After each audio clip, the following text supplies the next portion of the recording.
Hey, what's going on, Betty and Brandon? Just got set up. I got a little later start than I wanted to. What's going on, James? I got a little later start than I wanted to. Had to work a little late. Got stuck in traffic and finally got out here. And this river has taken a massive jump. What's going on, Stonefly? So we're gonna set up. We're gonna fish for a few hours this evening, and hopefully we can get into some. I'm on the base of the dike this evening. And I've got two rods thrown on the upstream side of the dike, and I got 3 rods thrown out in the slack water. This river has probably came up a good 12 to 13 foot just in the last day or so. The problem I'm gonna have these rods in the upstream side, big old massive drift pile. What's going on, Chris? Whiskers, how we doing? Honey Cut, how we doing? So, one rod on the upstream side, there's a massive drift pile rolling around. So we're gonna have to deal with that. So we'll see how it pays off. I'm kind of leery because, like I said, it is coming up crazy fast.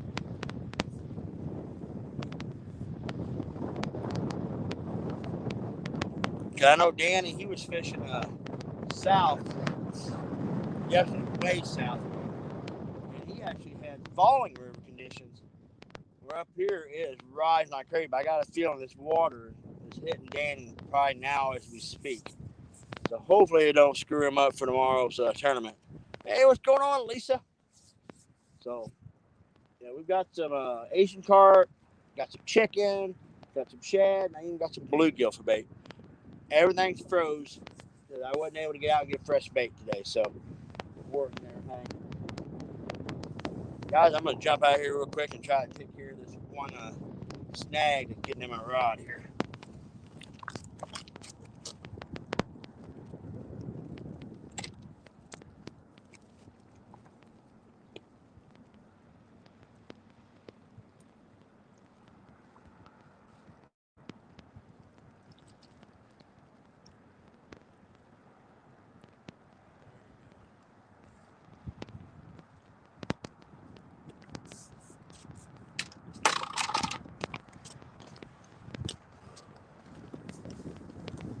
So, yeah, guys, I knew that was going to happen. Snags, dragging my rods all over the place.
Well, I tell you what, y'all, that did not take long for me to get snagged up. There is a ton of debris rolling down the river. So I got to retie this one and get it ready to go again.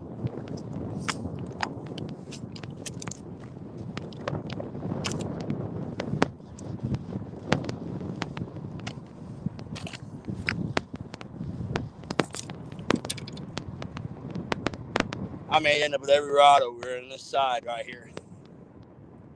The way this river's coming up, I got all this debris behind me. But we're gonna give it a shot, y'all.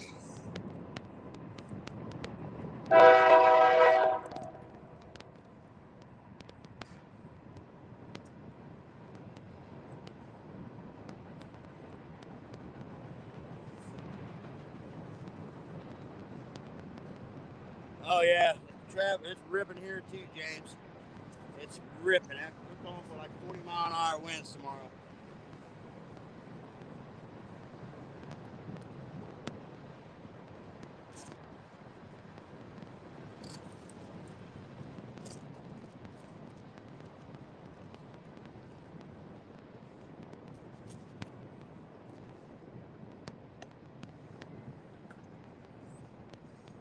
I got an old hair curler like type deal on the back side of my speaker. Hopefully you guys can hear me.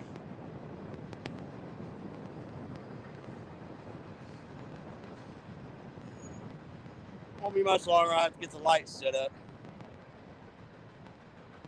Oh man, James. Somebody just caught a 146-pounder down there just a few days ago. They're saying it's a possible like new world record.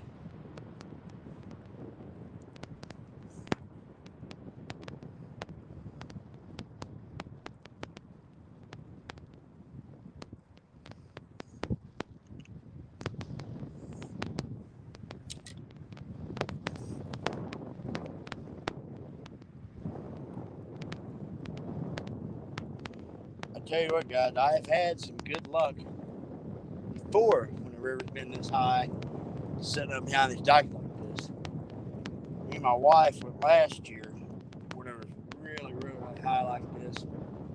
And it was even higher than this. And we had a phenomenal trip.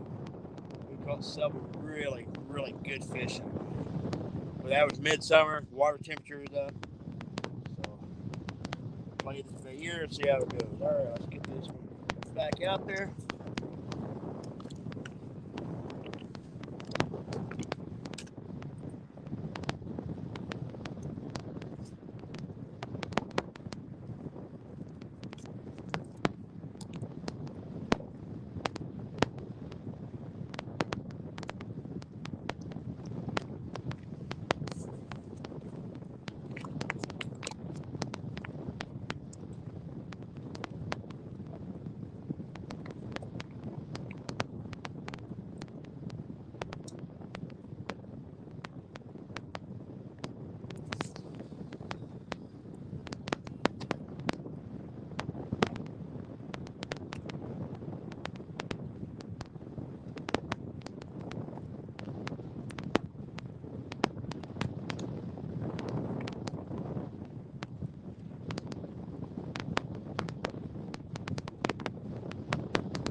Girls trip, where's she going? James gonna put your wig on and went. Man, it's been a few years since I've went snagging for spoonbill. It's a blast. I mean, it's a lot of work. It's a lot of work, but it is a blast. And them things are amazing eating. I mean, oh my goodness, they're so good.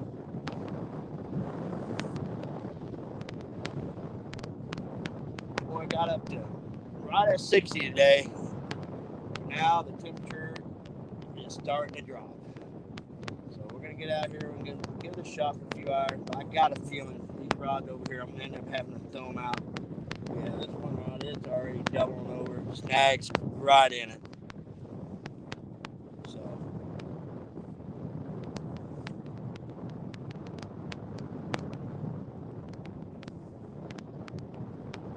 But the only good thing, like when the water gets real high like this, them blues will come in out of that main current. They'll come back up in here and feed.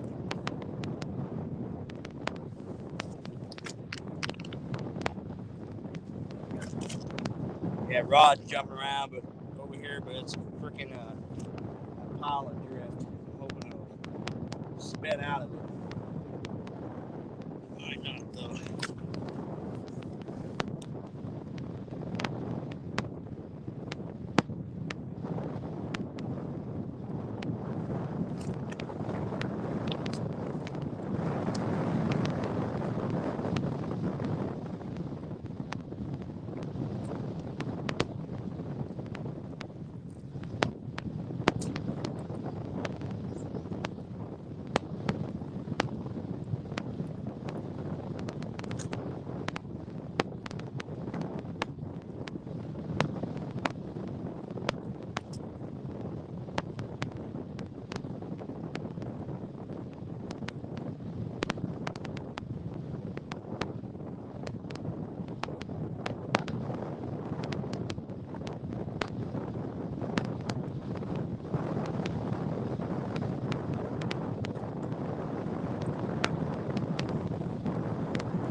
What's going on, Sean? I just got set up.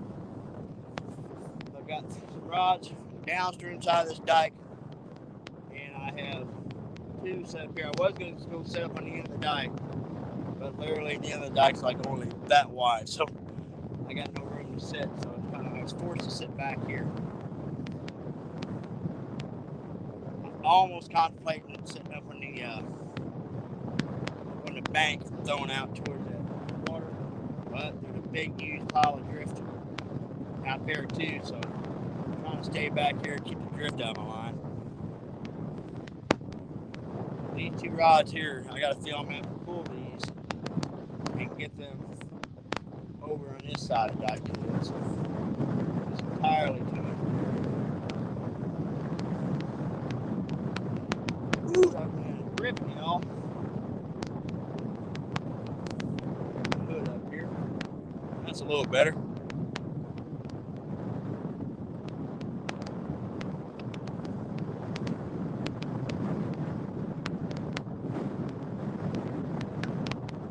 Last time I fished this thing, oh my gosh, it's been 3 to 4 weeks ago. I did good back and behind the dike here. I tried fishing the main current seams, didn't get anything. But then I switched, started fishing in a slacker water. Then I started picking fish up. But it was also 22, 23 degrees out. So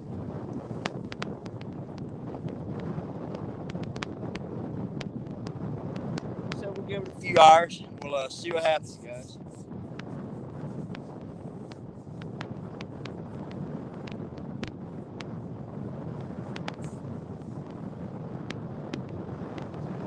This ain't quite ready to let go just yet. Supposed to drop down back in the 40s tomorrow here.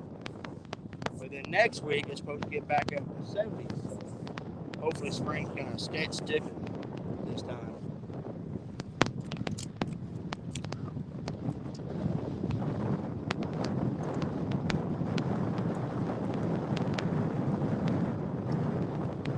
Hey, what's going on? 351.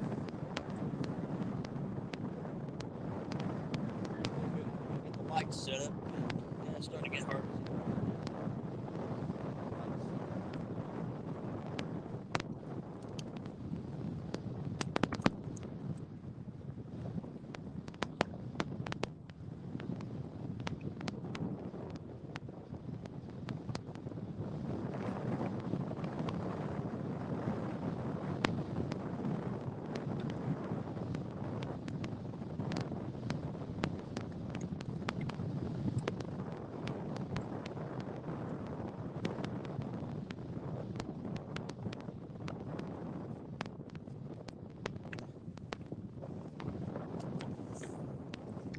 There we go.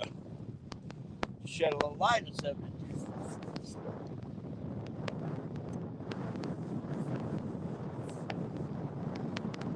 Got two of my shop lights I've gone. They each got like a 3-4 hour charge, so pretty much when they start flickering dying. I plan on this summer, once river kind of straightens out. Temperature gets up. I'll be doing some all-night lives out here, and we'll be out here all night. So, animal growth, no, I just got set up. I've been here 15 minutes.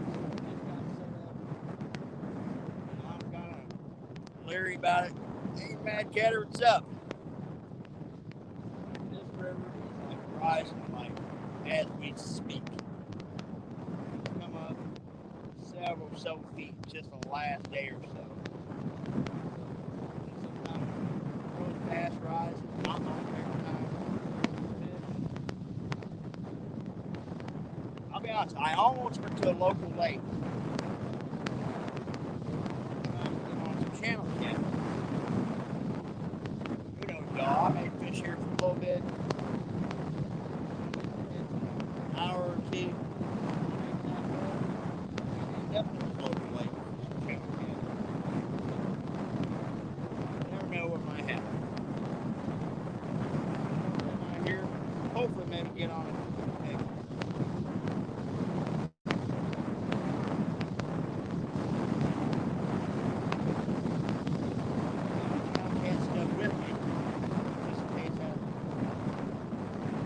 Wasn't an option, so.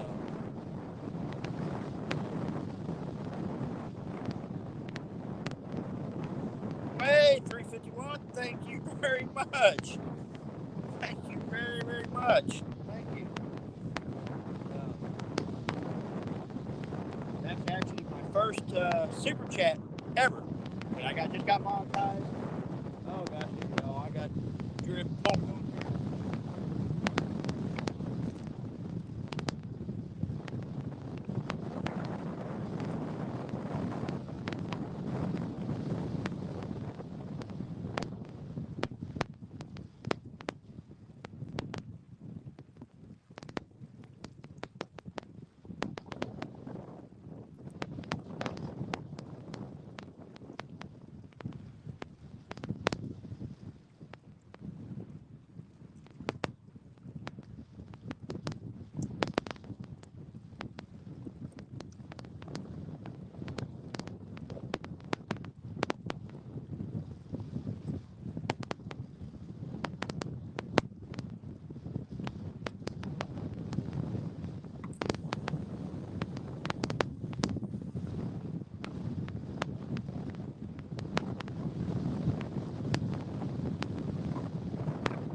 Woo. Hey, we're on. Going on, surf fans. Good golly. Boy, that big old pile of drift had the Uncle Lou's bent. It was pull and drag. Yeah, it's. I don't know. I got my Mad Cat still up on the upstream side. So, we're going to see how that works. Tell you what, I'm going to switch some lights around so you can see these rods a little better. Yeah, 351. Thank you so much. Thank you.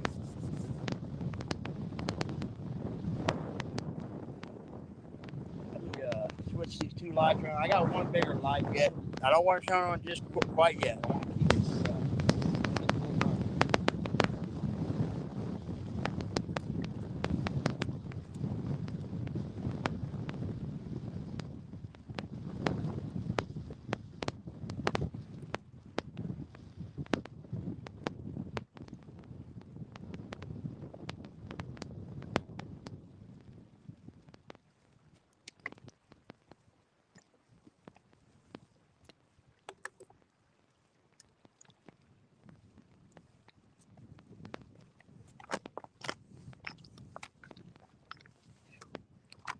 There we go. Whew. Well, I'll tell you what, when I left the truck, I almost left my heavy coat in the truck. And I'm going to tell you what, I'm glad I did. I've got it laying here because I got a feeling I'm going to need it. So, and the bad thing, right while I'm sitting on this dike, I'm throwing out in probably like 70 foot of water right now. So, but like I said, I've had good luck here during the summer months when it's been up like this. So, but it also had been high for several days and kind of been stable. And it's like it's just nuts how fast this thing river's rising. I'm sure a lot of you guys just had, like me, had torrential downpours for like 4 days straight.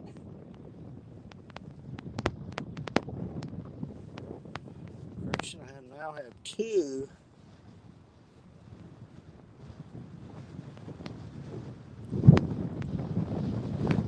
Oh, thank you, Chris. Holy cow. Thank you very much.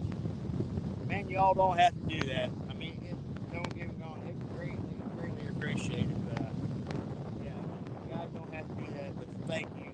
Thank you so much. That's why the stinking gas is getting so high. Hey, what's going on, quiet man?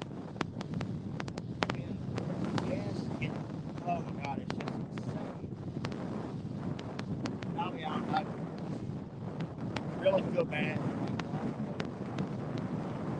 Wage job stuff. It's just taking, even on a small car, it's taking $20 to tow the car.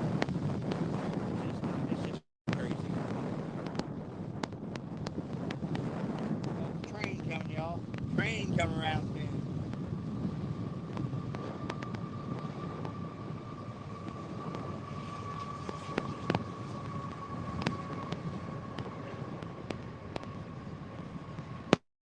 I'm going to adjust this one rod that's closest to me, and I'm going to throw it almost on the bank. When the water gets real high, these fish blocks got to be right on the bank. Real one up, and I'm going to sling it real tight to the bank and see what happens.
See what happens there. Like I threw one. This bank that I'm throwing off to, it's really steep. And I threw down, I fell on the ledge, and I kind of pulled it off that ledge. So, thank you so much, Chris. What's going on, Alan?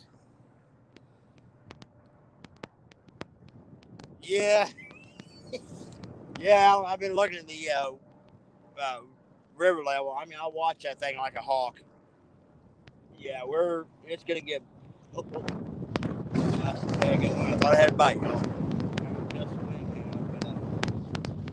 Yeah, it's gonna get bad here. So I got a feeling here in the next few weeks I may be fishing some backwaters, but I do have a spot on this bank. As long as it don't get too high, I can still fish off the bank. Cause my buddy James, that's actually in here, he's fished this with me when it's been way up in the trees like that, and I'm pretty sure I can still get service. So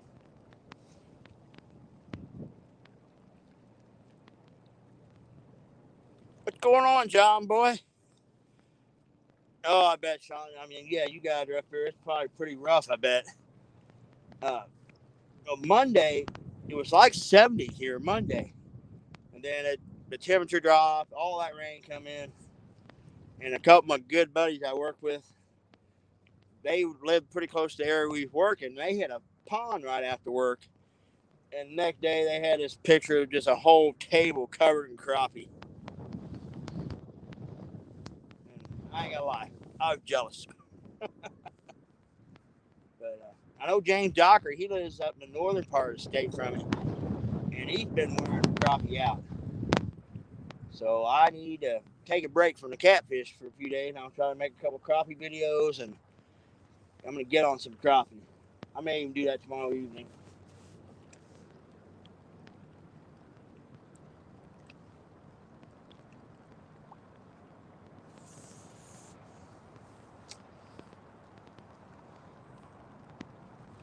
Yes, James. Yeah, I'll give you a call when this river kind of starts like stabilize. Even if it's high like this and it starts stabilizing, we'll either hit this or the Kaskasky, and we'll get on some fish. We're gonna make a trip to Carlisle Dam here shortly, I think.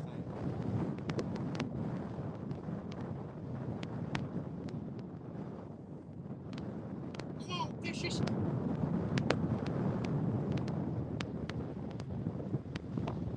Last summer I fished a spot when it was like crazy, crazy high. And my wife was with me. I mean, matter of fact, like where my rods were at, the water was up there, and there was one big log right here, and it worked out great because I was able to stick my rods in there. And my wife said, and we didn't have one live stream. This is before I started doing live streams. I was gonna shoot some video, so she had this little medium action rod. So I rigged her up with some night crawler.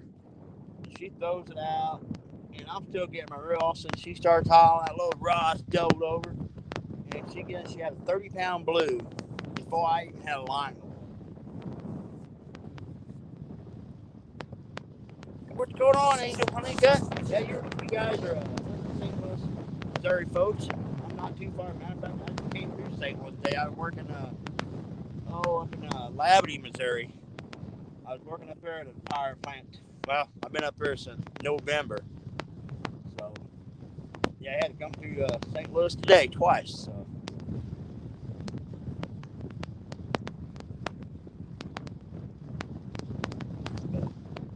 Yeah, y'all, I'm excited for what the summer's going to bring. Cause we are going to. Sean, thank you, buddy. Gosh darn. Y'all just blow me away. Like, this is my first live since I got monetized. And that was like a week and a half, 2 weeks ago. And I've never gotten chats or anything like that. And I was not expecting this. I'm blown away. Thank you. Thank you so much, guys. Thank you. Hey, Doug, what's going on? Hopefully this fish will cooperate. I'm still on the fence, guide. I may fish. Let's see. I've been here right 24 minutes.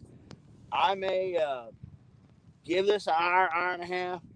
If we do not get a single hit, I may pack up and head to a local lake that's near where I live, and it's got some really, really good channel catting. And we may start another live stream. So we'll see how this goes. Or I may wait till like Sunday or something. See how the weather does. It is cooling down like crazy.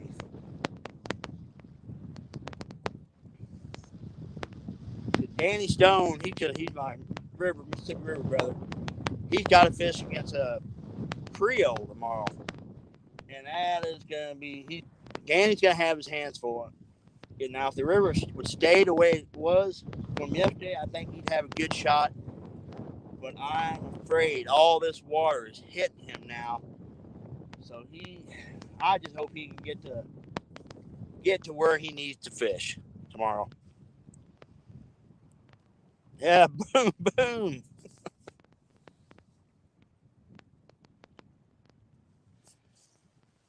So, yeah, it's just an old it's an old battery charger, like just hook it up to a cell phone charger. It'll probably last about 4 hours, but I have another light that's similar to it. So I've got plenty of light, but I'm going to go to Walmart when I really start getting into night fishing this year. I'm going to buy a bunch. They're called Hyper Tough.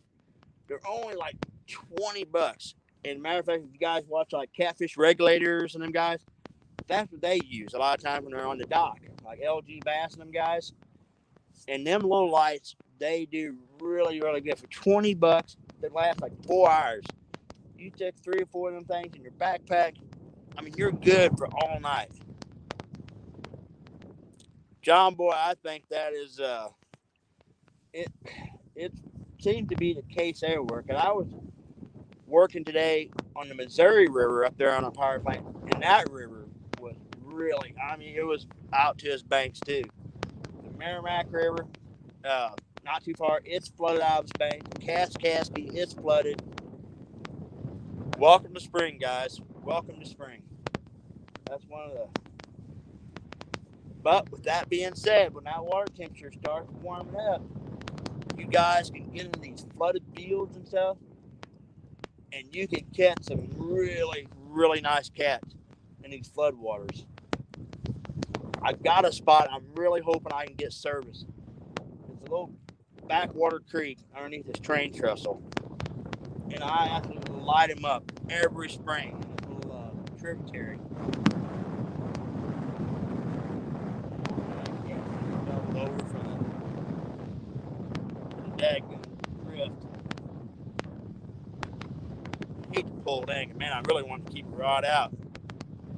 Chris, thank you, man. I love doing these lives, man. I started them last year, late summer, and just had a hit on the rod, the one I just threw off near the bank. It just got bumped. Hopefully, I believe I've got a piece of chicken on that one. Hopefully that fish will decide to light it. Oh yeah, he's still kind of barely tapping on it. Must be a little bitty guy.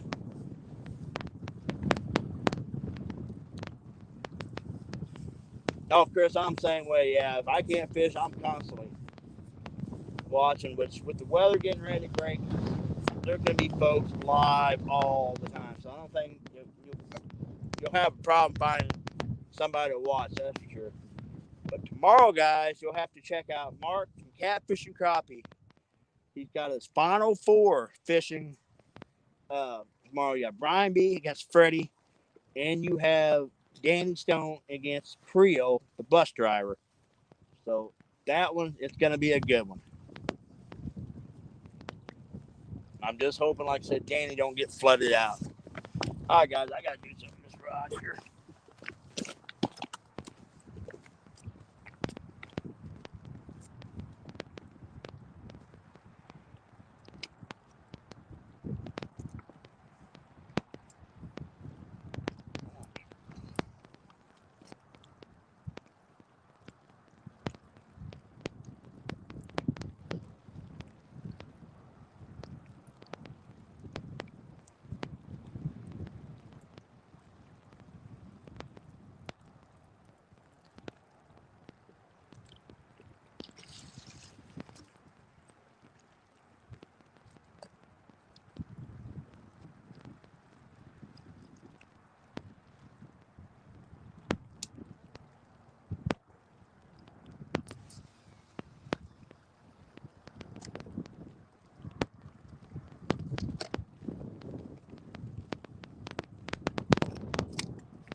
I'm going to try really hard to keep a rod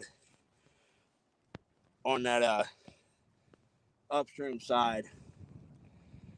I mean, it sounds crazy, but what'll happen on the upstream side of the dock, the water will hit this and it'll form an eddy. And when them fish are active, especially in the warmer weather, there'll be a lot of nights I've fished the river real high, and I've had rods in this downstream side never get a hit, and the rods on the upstream of these dikes, where that water is pushed against that dike, causing the eddy, just you'll light them up. James, the ribs are a little tender yet. It's been insane the last 2 weeks at work. We had Greg come down and help us, and he got a taste of it. We tore that great big giant scaffold down. It's been just nuts. Chris said, I had the 1,025 heart. Which one do you like better, Chris? Do you like the 1,000 or the 25,000? 2,500 or whatever. Because I've seen a few of them. I wasn't sure which ones to get. Because from what I've heard, everybody really likes them. Yes, one versus one semifinals. Freddie eliminated me last week. And I'll be honest, y'all, I messed up. I should have stuck with what I know and fished off the bank. But my good buddy, Josh Dunnigan, the weekend angler, wanted to take me out of the boat, and I couldn't turn him down. I don't get to fish out of the boat very often. And I was like, and just to hang out. And Josh is a great guy. So we had a blast, just cutting up and stuff. But yeah, we just could not get on decent fish. We got on fish, but just no quality. So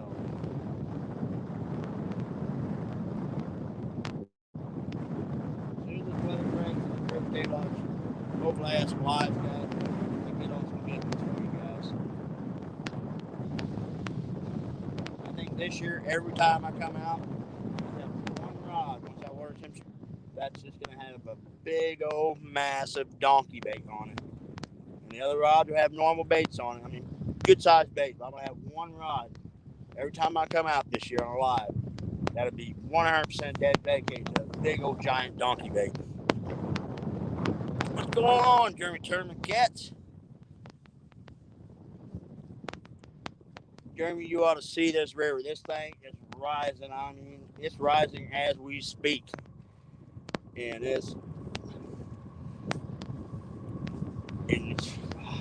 rapidly rising water is extremely tough to fish.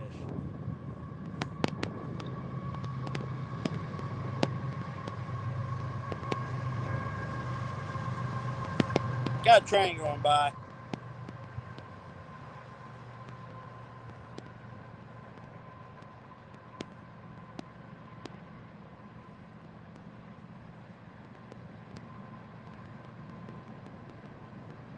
Yeah, Jeremy, I got one rod. Well, if it's bad cats over here, I got it on the upstream side of the dike, and there's a massive drift pile. And the drift just keeps catching it and just pulling the rod down. I had to switch to Uncle Lou's over here, because it was like doubled over a while ago from all the drift.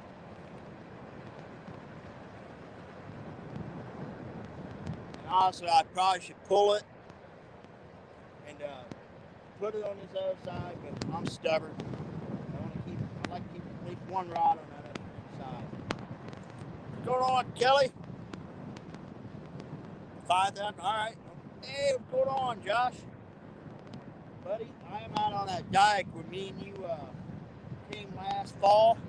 There's literally hardly any of this dike sticking out of the water. And there is so much stinking drift in the river, Josh. It is nuts.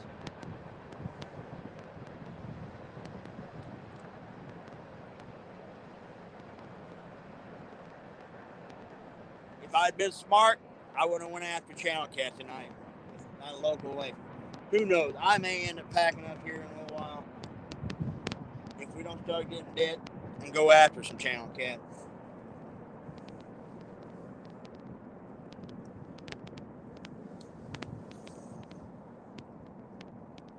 All right, y'all. I gotta hop up a second. got the dadgum drift up in one rod over here. I'm gonna try to get the drift out of it.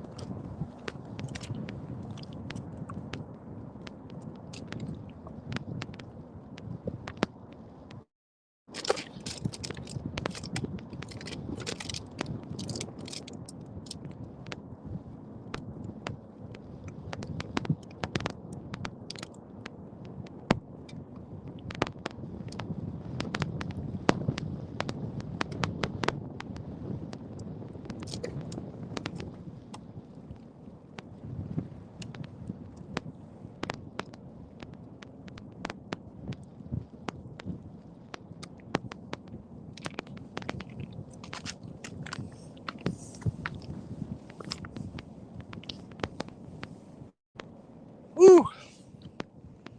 Let's see. She said, all right, I'm gonna check those 5,000 out. Like I said, I want to get a couple more battery operated lights and rechargeable lights. So, come later this summer, I can just live stream all night. So, what's going on, Michael Williams? Yeah, it's been nothing yet so far, Michael. But like I said, this river, it is rising like crazy. So, and we're gonna give it a go and see what happens. But now, if this river comes up and it just stays up and it's kind of stabilized but stays high, you can start getting into some really good fishing. But right now, on a real fast rise, it just a lot of times it'll shut these fish down. So now you catch it on a slow rise, the fishing can be phenomenal. So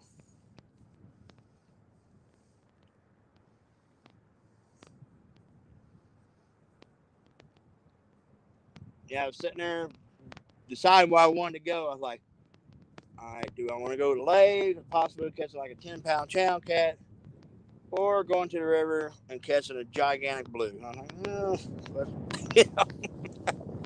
So, what's going on, Kelly? No, and hey, Matt, what's going on, buddy? So, we're just gonna tough it out and see what happens for a little while. Hopefully, might have to adjust some rods around and see what these fish are at.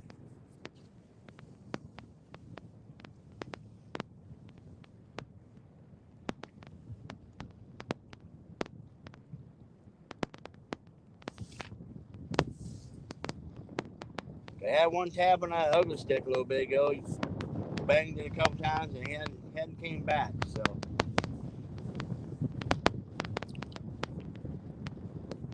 Josh, yes, I got a barge starting to slowly come to. Been the Corps of Engineers have been coming up through here today. Daggum, got huge pile of rock. I guess they're building it tonight. God dang, look at that mad cat, guys. It's bent over for the drift.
Yeah, just broke the mad cats off.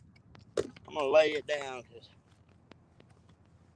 I got enough rods out on this side, and there's just entirely too much drift swirling around on this upstream side. So, what's going on, Andy? So,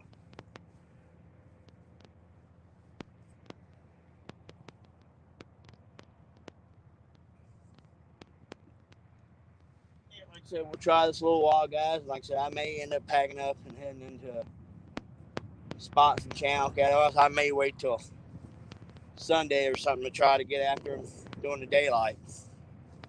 But more likely, I'm probably just gonna stick this out and see what happens.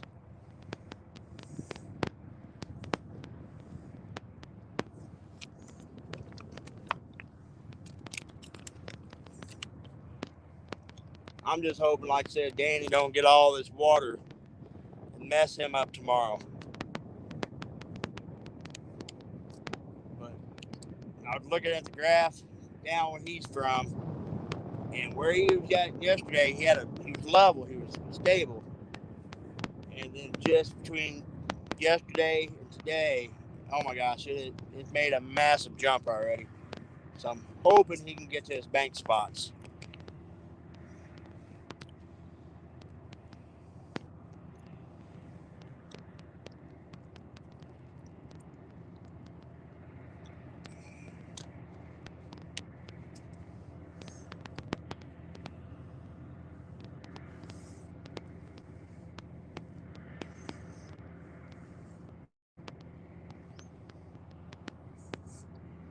Man, I've had barges, trains, and everything going by so far this evening. So I've been here right at 47 minutes.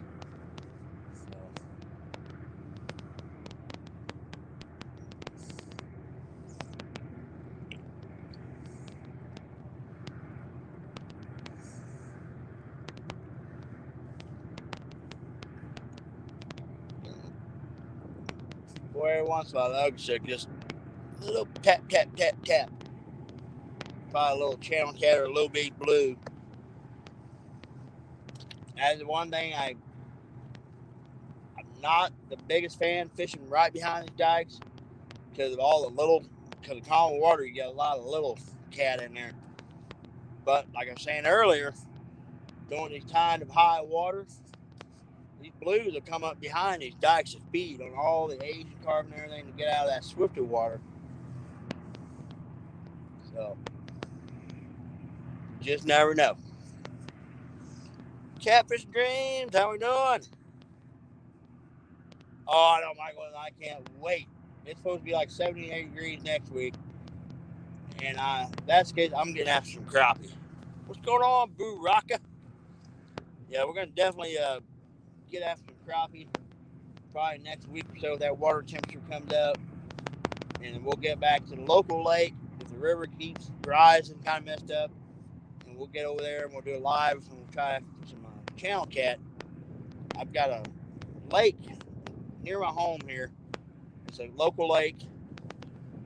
And there is some really, really big channel cat in there. I mean, it's pretty regular to catch them in the teens in there. So,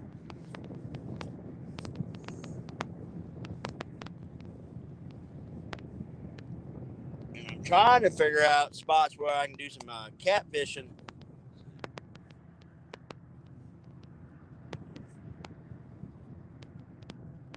Oh, New Orleans! All right. Well, be safe. On your trip. That's what my wife's been wanting. She's been wanting to go to New Orleans pretty bad, I think. And I definitely owe her a trip. So try to hopefully once the gas prices go back down, we're gonna try to head to Louisiana. She's been wanting to do that.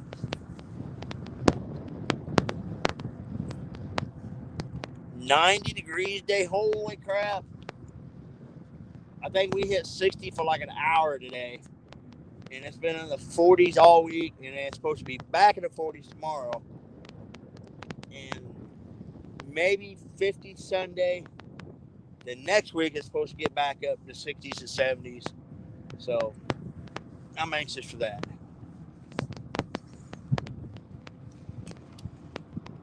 Dang y'all, something big just jumped right off the side of this dike. I don't know what the heck it was. It was pretty good size.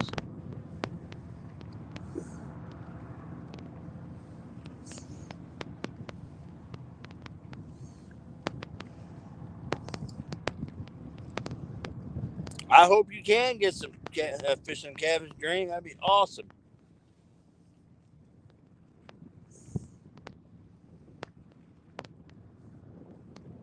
Yeah, one of these days I want to get down to I fished in like New Orleans and Texas like years ago, and I'd like to get back down to go down to Texas and get on the Trinity River or something and go after a big old alligator gar.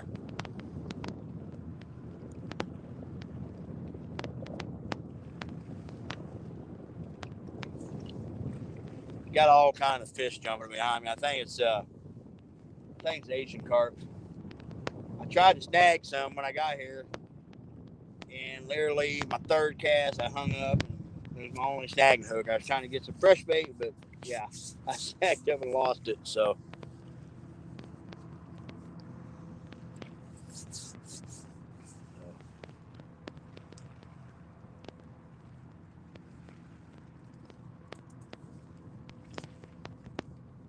Come on, fishy. I'm trying to remember what I said. I've got it. Chicken, shad, and Asian carp. I've got some bluegill in. I may put some bluegill on the rod too here in a little bit. See what happens.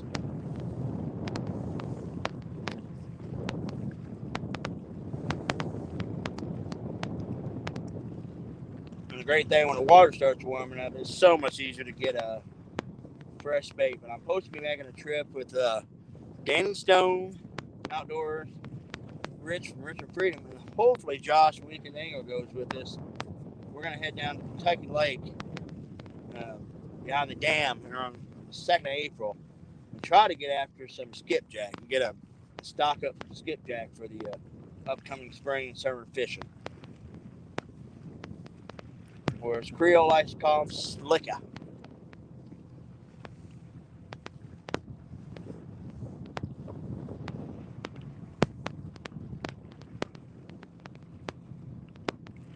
Holy cow, 80 pounds, awesome. Matt, I'm on a dike, but the river is coming up so fast. There's only just a little bit of it out of the water. And I mean, I could get out a little farther, but it's probably only like wide as a sidewalk out there. So it wouldn't be very good to set up and try to live stream. And plus, there's just a ton of drift out there rolling around. So I almost stopped at a creek like what Danny's been fishing, but I don't get no service there. So came out here in the main river, got in behind this wing dike, and we're gonna hopefully maybe we can pick something up.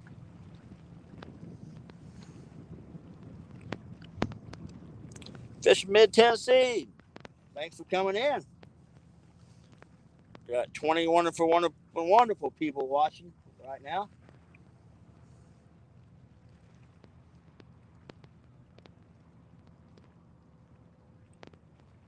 I think my other ugly stick just got a little bump too. Don't mess with y'all. Just take it down. Take it down.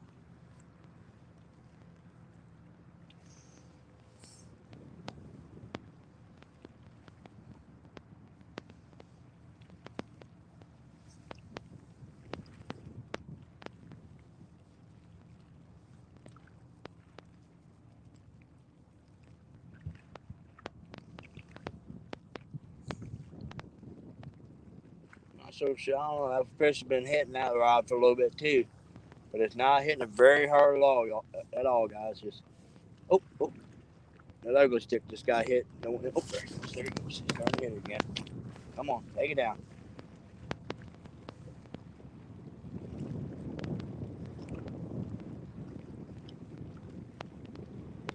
Yeah, and I got a big old field mouse.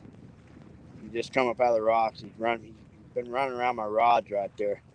Big old fat dude been running around the rod and stuff. And with the rod that's getting hit, guys, is the one I've got really, really close to the bank. So that may be something I may have to take a couple of these other rods and try to throw it in the shallow water to see if we can't get on a little pattern here. Let's see. major surgery and recovery. I'm going to the river. Yes, man. I love. I mean, creeks. I'd say river fishing my number one favorite. With creek fishing right after. I love wading creeks and putting my kayaks and going after bass and catfish and stuff in the creeks.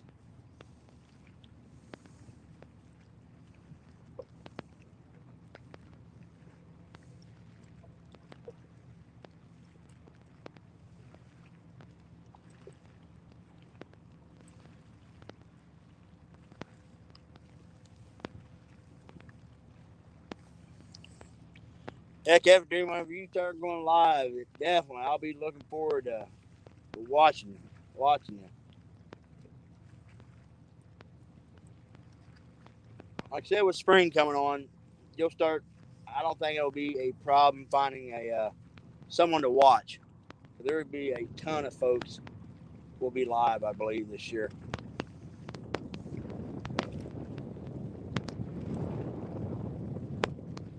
And it's just a matter of time for somebody catches a triple digit blue on a live stream.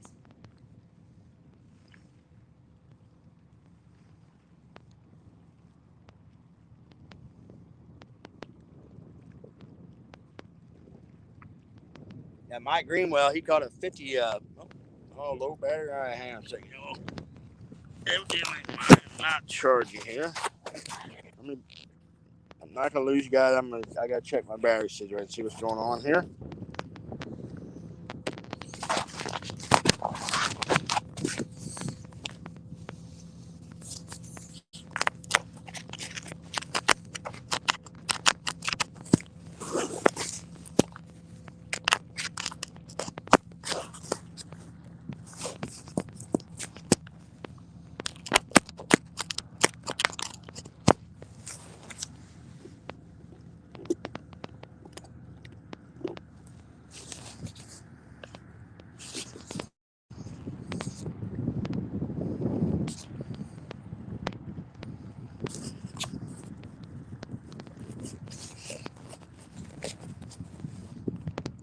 All right, I think I got for some reason my battery pack not let my phone charge. Okay, yeah, I had to see what's going on. For some reason, I got my low battery indication, and I had to make a switch a port on my battery pack. So hopefully we got that taken care of, and we ain't got to worry about that no more.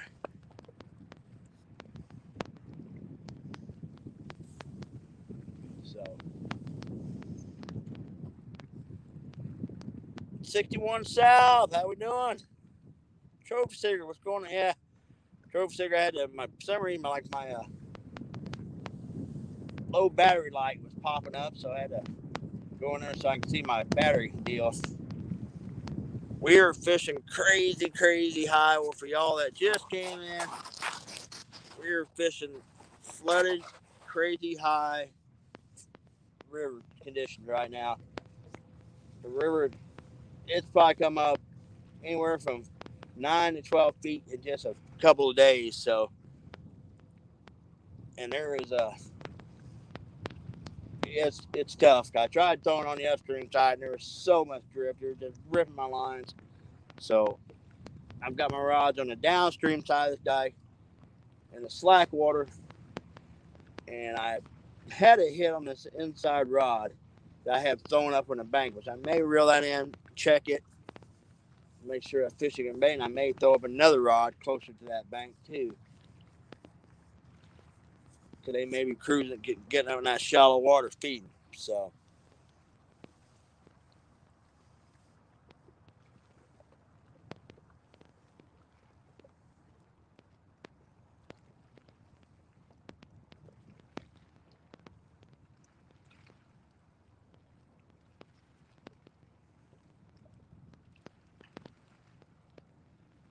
Well, it's pretty. Wind kind of finally let down on me a little bit.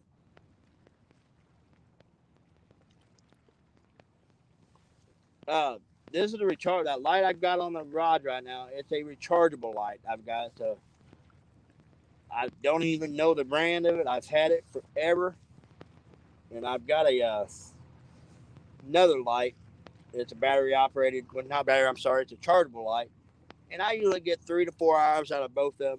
So I got enough to do what I want to do tonight, but I'm going to buy some Hyper Tough lights. Uh, Chris Davis was in here a little bit ago talking about the 5,000. So I'm going to try. I mean, they're not that expensive at all. They're like $20 at Walmart. And I'm going to buy 2 or 3 of them things and keep them on my pack. So this summer when I do like these all night lives, I can just one go dead, pull it and just throw another one out. And that's what like LG Bass and Aaron from Catfish Regulators, that's what those guys use. And they have really, really good luck. You have no problem seeing their rods and stuff when they're fishing the docks. So North Fork Outdoor Adventures, how we doing? Yeah, it's an old work light I've had forever. And I believe it's just I got it at Home Depot. And I, to be honest, I've had it so long the dang names wore off of it. And it's done me good. I mean, it's a little heavy to pack out here. So that's why I'm gonna try those Hyper Tough lights. I mean, they're just like that big. So Big Bank Catfish subscribe. How we doing? No, nothing. I am fishing like crazy high water right now. So I am not overly optimistic. But hey, you never know. On the river, anything could happen. So I've got rods out, some shad, some cut Asian carp, and even some chicken. So I'm trying a little bit of everything tonight.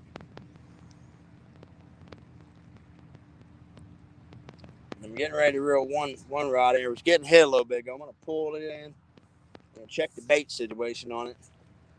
And recast it real tight to the bank because, like I said, in this flooded water, the fish will come up really, really tight to the bank, especially at night.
All right, we moved the cover rod into shallow water. Let's see if that'll get things rolling. What's going on, Jody? Annette?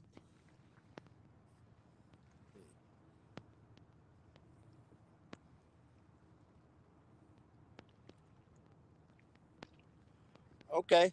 Norfolk, everything I'm hearing, I'm definitely gonna pick up some of those hyper toughs.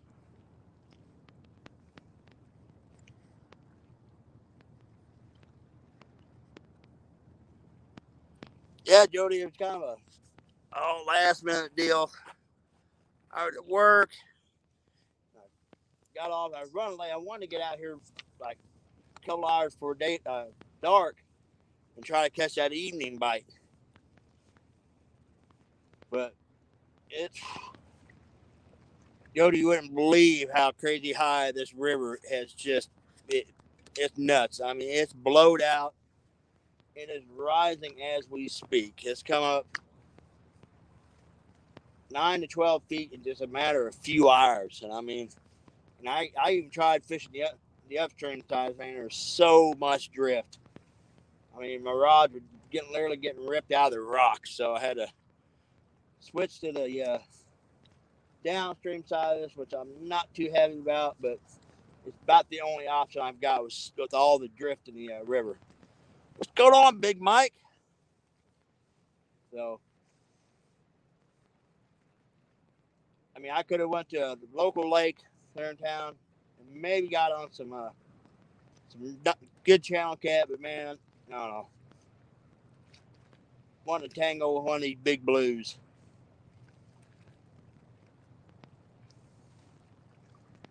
So, and the way it's looking, this river is not going to slow down anytime soon on the rise. It's going to just keep coming up for the next several days. All right, let's see. Big bank catfish, I have a ugly stick, an Uncle Lou's, another ugly stick, an Uncle Lou's, and then I have my Mad Cats here. It got broke off. I had it on the upstream side. There was so much drift. I ended up getting broke off. So I've got these other eyes. They're a little more sensitive. They're all medium heavies. And the reels I've got are all Garcia 6500 series, except for the one. It's a Rhino reel, which a friend of mine had gave me several years ago. And it's actually a pretty decent reel. I can't cast the farthest with it, but it's a workhorse of a reel. I love my Garcias. And all my reels are spooled with a Berkeley big game earring from 40 to 50-pound test, what I'm running. What's going on, Outdoors Addiction? Yes, I seen that. Mike, you had some big old shad. I seen your post. That's some big old shad, man. But we're going to make a run to Kentucky Lake here for a long, Mike, in the first of April. We're going to try to load up on some skipjack. They're running down there right now, so hopefully we can get down and load up on a bunch of them. Hey, what's going on, Chucky Morgan? So, me, Danny Stone, and Richard from Fishing Freedom, and Josh from Weekend Angle are going to try to go down there and load some coolers up, and hopefully get enough skipjack to last for a couple, 2-3 months.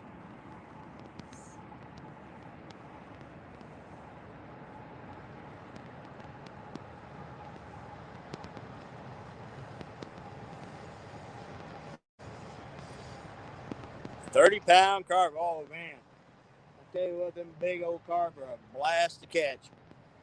You hook into them devils on lighter action, they will flat wear you out. I actually fished for them quite a bit in a creek below my house. It's full of big old common carp. And I like going down there in light action gear and messing with them things.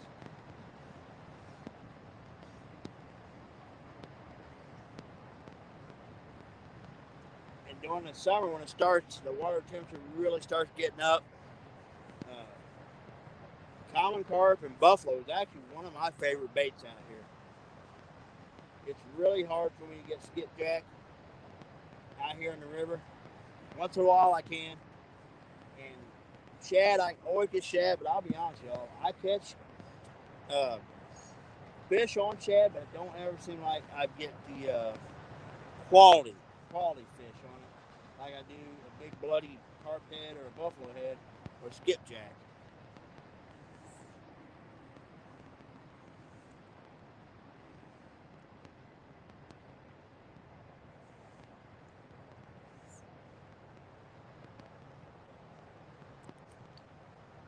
I did that the other day, Mike. I was throwing my cast net.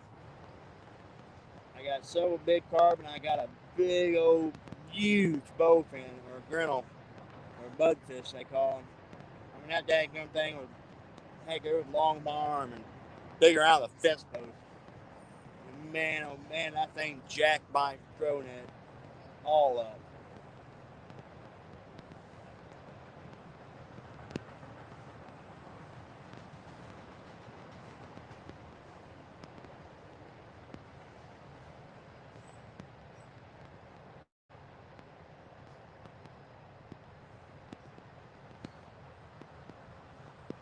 You come out here in the summertime and you throw a cast net off the side of one of these wing dikes, you'll load that thing up with these daggum Asian carp or silver bighead carp they call them. And I mean, you can barely drag the net in. You'll have so daggum many of them.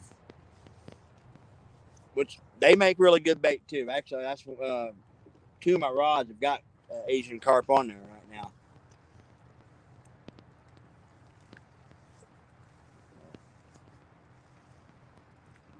I'm just so ready for the weather to straighten out, warm up, and this river to get back down to normal. But it's not going to be a while before that river starts getting back down to normal.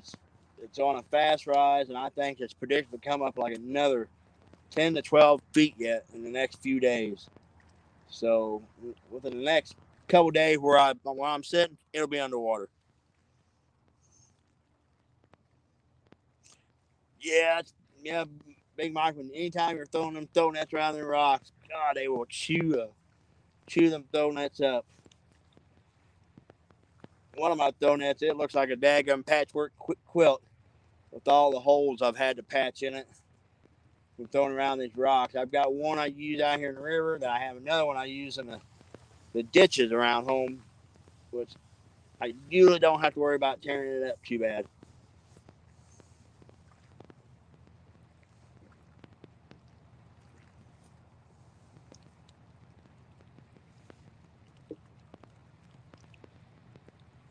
Yeah, Big Mike, honestly, I seen you drop 9 foot. Oh, drop! Wow. Yeah, everything's coming up here, Mike. It's like it's insane how quick the river has raised. Cause like the water, like I don't know, right there in front of the rocks is the water. Usually, that is just a week ago. It was probably 14 foot straight down to the water level. So I mean, the river's been coming up steady for the last week and a half, but in the last 2 to 3 days, it just started rising like crazy.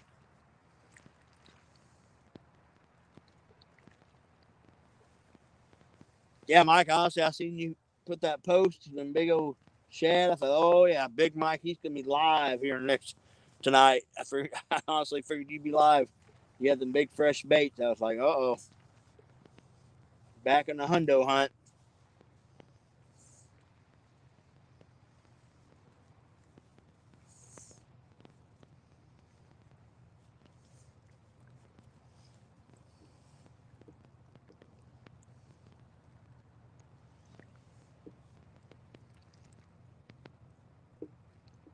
I'm just ready for the water temperature to at least get in the 50s. Right now, it's in the mid 40s right now. What the water temperature is.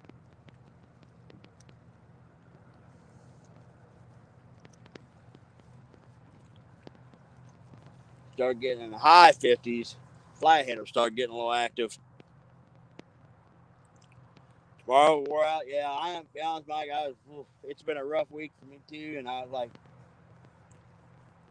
thought about waiting until tomorrow to go live, but I was like, you know what, man, I ain't had a line in the water since last weekend. I was like, I was ready to get out. So, and I'm not using the freshest bait, so I'm sure that's kind of killing me. But hey, better than sitting home on the couch. So.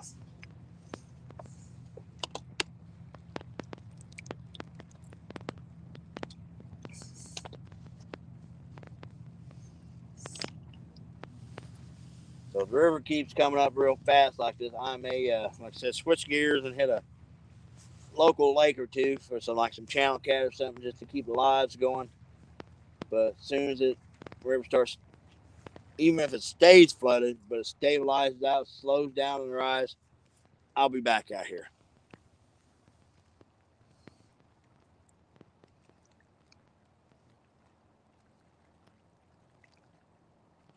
Oh man, hey, what's going on, Steve Mosley?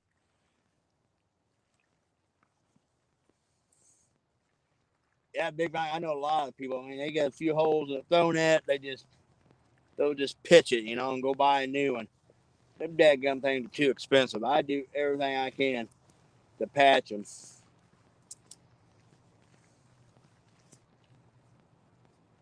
And one thing I like to do with my throw nets, as soon as I get them, I'll lay them down, and everywhere where the lead line comes down to the ring of the net, I take a little spray paint and spray paint each one of them things. So, like when you do pull on one of the leaders break, I don't got to guess where it's tied at. I can go right to a spot and okay, so it was right here.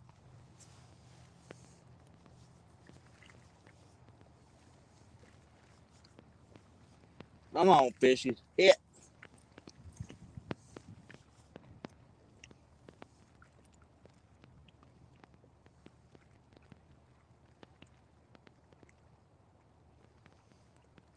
Got this little field mouse. He's been running around here all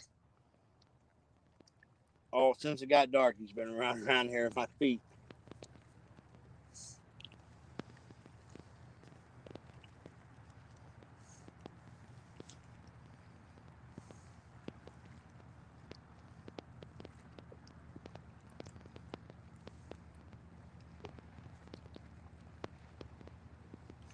I explain the reason, like in the summertime, I will see snakes like at the base of it. I never see them like too much out on the main tip of this dike, but here in the base, oh my gosh, you'll see snakes everywhere, like just old brown water snakes. You'll see them everywhere on this dike in the summertime.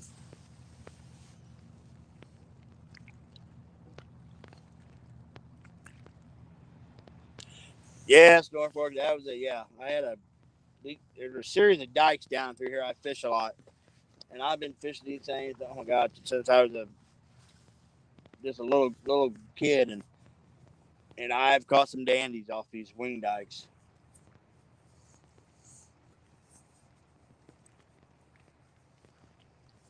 Yeah, you hit these wing dikes right. I mean, it can be amazing fishing.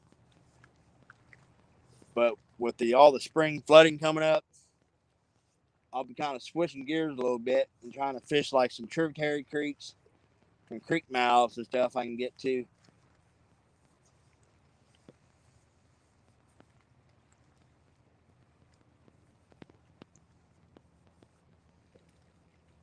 Like this time of year, them little tributary creeks they're gonna warm up quicker than this river does, and a lot of them blue cat and channel cat and stuff, even flatheads, will start getting active. They'll go up to them creeks to feed. And I've had great luck, and like they're across the river here, there's some bottom ground, and them fields get flooded. And man, we'll put an old pair of tennis shoes on, or else to take a kayak out and get out there and fish that flood water. And we have caught some really, really nice fish in the floodwaters. Man, thank you so much, Big Mike. Thank you so much, buddy. Yeah, I was talking about that earlier about the daggum gas prices. It's just, like I was saying earlier, I hate it for man. A lot of these folks with like that don't make a lot of money. It's just, I mean, it's $40 or better just to fill up a little compact car right now, and And like the job I have, I drive 200 miles a day, 100 miles each way. Because the type of work on it, I bounce around all these power plants and different spots and build scaffold. And I'm all over the place. And like the place I've been working is just right at 100 miles from my doorstep. So yeah, needless to say, I'm putting gas in the car every 2 days. 2 days. So Mike, thank you so much, buddy. Donald, how we doing, buddy? Danny, uh, brother, it's the river is it is raging like a bat out of hell here. Like literally, I see I've been live for an hour and 20 minutes, and it has probably came up 8 to 9 inches just while I've been here. And I tried fishing the upstream side of this dike. No way. My rods were like literally getting ripped into the water. Drag was killing because so much drift. And I couldn't get down to the tip of this thing because there's a big, massive pile of drift out there. And so far, we've had one bump. That has been it. But I'm not fishing the most ideal location. But right now, it's the only spot I can get to. And Danny, I was just talking. I hope like crazy the water does not end up flooding you out, buddy.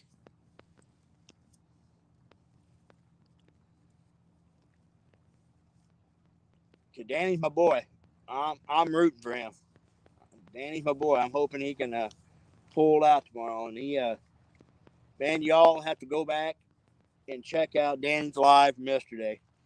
He had a hit on Black Betty that was absolutely unreal. I mean, that rod just doubled. And unfortunately, it didn't work out.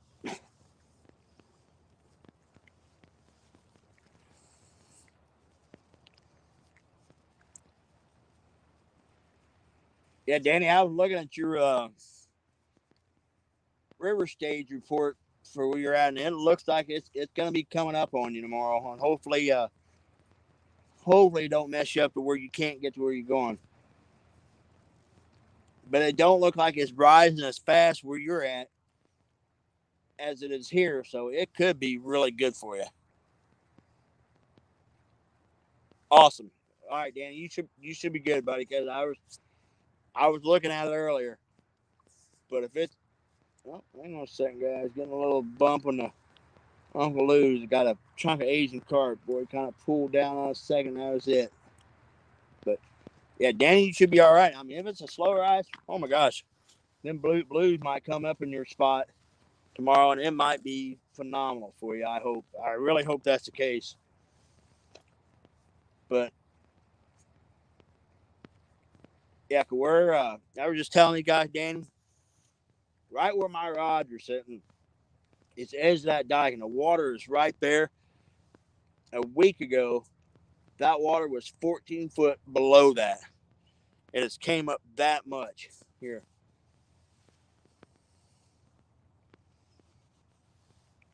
So, and I would say by early next week, everything I'm sitting on is going to be completely underwater. Man, Josh, thank you very much, buddy. I appreciate it. Y'all, this is the first live I've done uh, since I've gotten monetized. And I'm completely blown away. I've had several y'all chat, Chris Davis, Big Mike, freaking yeah, you guys, that's awesome. I'm just literally blown away right now. I appreciate it, guys. Thank you so much. Honestly, I just think Josh feels bad because we were talking. I think he was like putting a massive jinx. He fished with Lyle. Lyle got beat. I fished with Josh. I got beat. I love you, Josh. Yeah, Josh was awesome. He joeyed for me on the first part of Mark's 1 week versus 1. He went over the ball when he joeyed for me. and he was gracious enough to take me out on his boat last weekend. And we came up fish, but just no quality at all.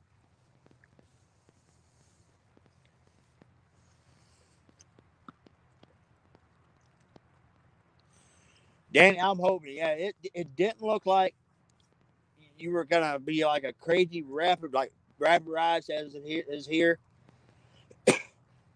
Cause we got everything coming from the Missouri River, the Merrimack, and everything is dumping in upstream from us.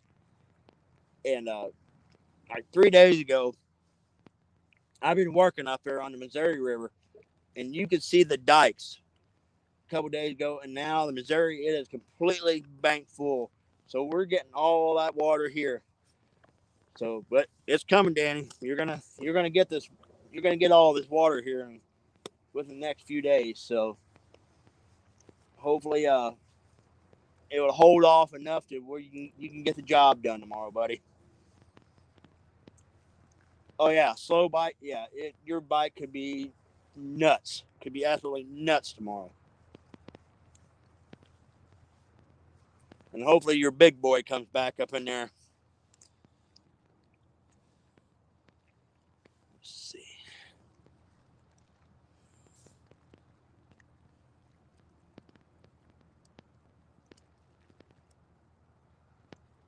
Thanks, good for midnight. Well, Josh,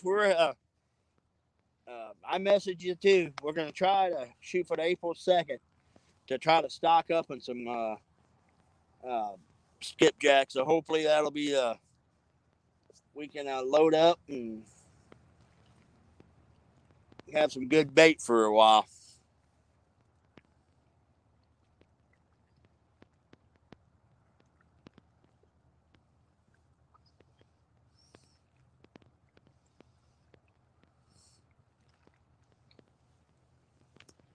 Well, that's one thing. Every time I fish with Josh, it's a freaking blast. We cut up and stuff, and we got the same type of sense of humor. So, all right, y'all. I'm gonna check these two outside rods. I threw them out. I'm gonna freshen the bait up and relocate. I got these two pretty close to the bank, and these other, there's probably like literally, I'm sitting with these outside rods. There's probably 60 to 70 foot of water right here. So,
All right.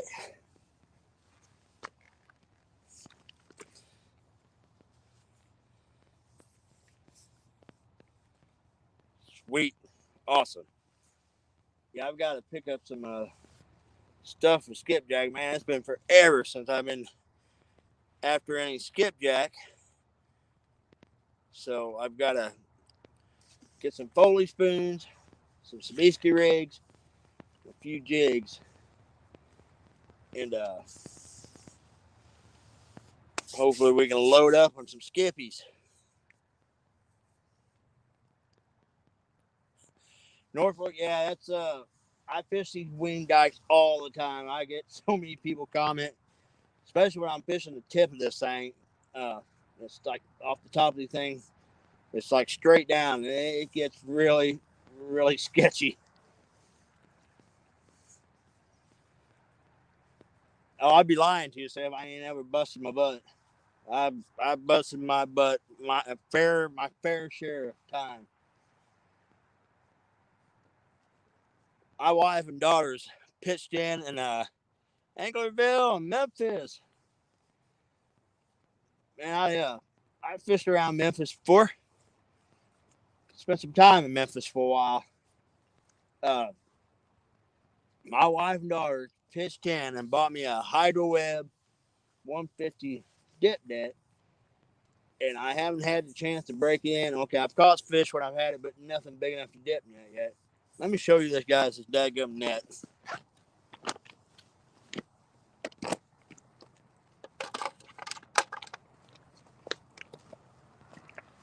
Kind of hard to see. I mean, look at this thing. I mean, I'm 5'10". I'm completely inside this net.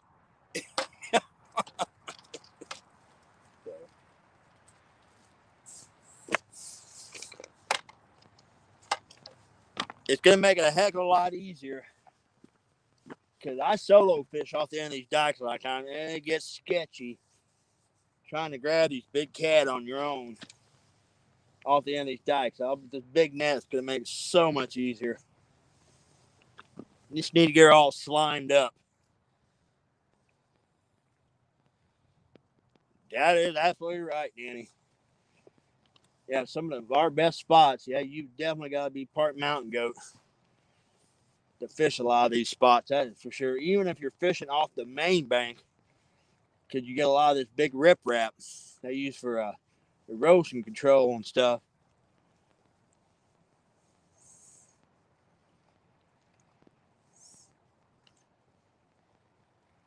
But with the river being high like this, that's one thing, a tip I can tell you guys.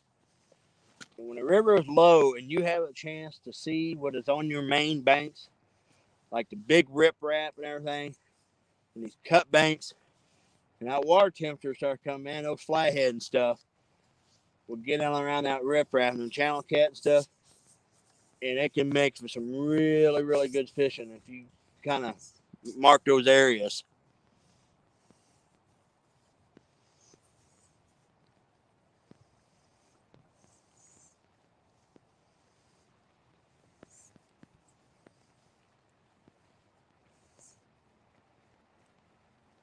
I had a little bitty, like a small dip that I've been using forever. Hey, what's going on, James? And Chad Fields may or may not have stepped on it by accident when we were fishing a 1-versus-1 in Baldwin, and he broke my net. So my wife and girls pitched in and got me this big old giant, and I am dying to use it.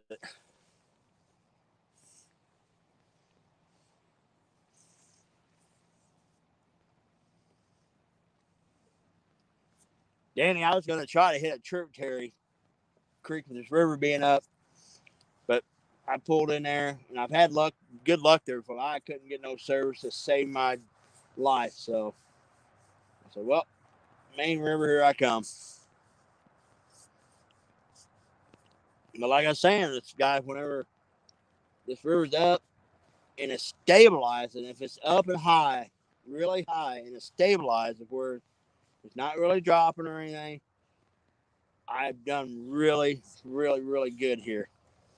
Like I was telling the story earlier, Sly, My wife was with me last year, and anytime she goes with me, I always put night crawlers on her for her so she can catch drum, carp, channel cat, whatever, just to keep her, entertained. And she had put on her water crawlers, and she had threw it out. It had a little medium rod, and matter of fact, sitting on the spot I'm at now. And I was to get my rods ready. I didn't even have the water. All of a sudden, she said, "More rod." And she got the thing of a 30-pound blue she caught on a little bitty old medium action rod.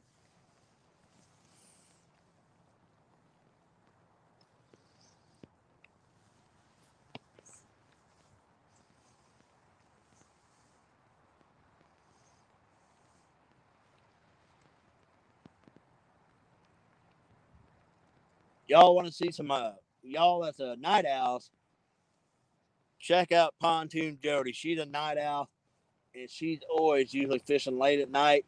So she's usually one because then Danny, of course, got Danny in here. He has some awesome, awesome live streams. Highly, highly entertaining.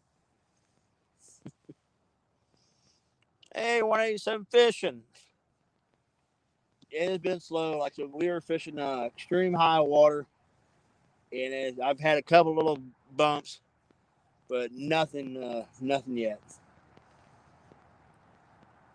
But hey, it all takes just a few minutes for all that to change. So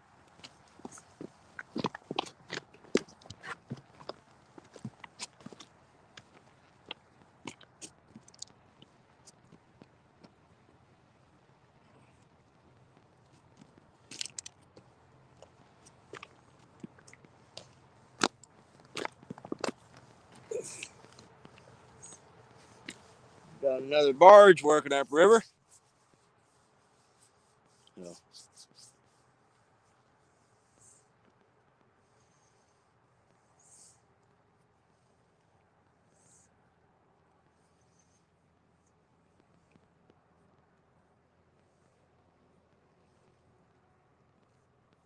the great thing is, folks, some of the best fishing of the year is coming up yet. Start getting in that later spring. Like I said, once that water temperature starts getting up in the 50s, upper 50s, 60s, this river start catching fire. And you'll have good fishing all through April, usually May. Then it'll slow down a bit, getting into mid to late June. These cattle start going to spawn. You can still catch them, but it definitely slows down. And usually around mid to late July, it really starts picking up. My absolute favorite time to fish for cats is early fall. Early fall is my favorite time to catch fish for cats at this river.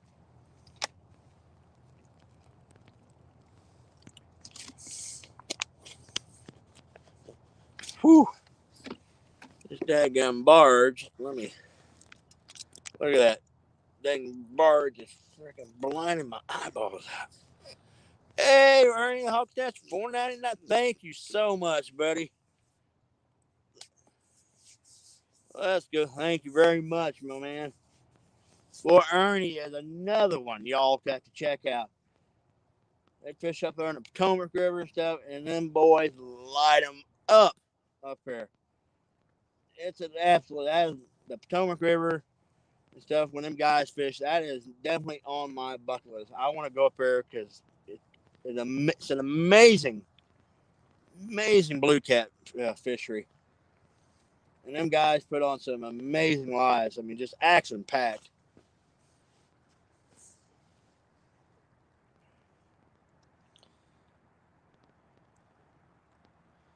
Hey, down east, how we doing? So,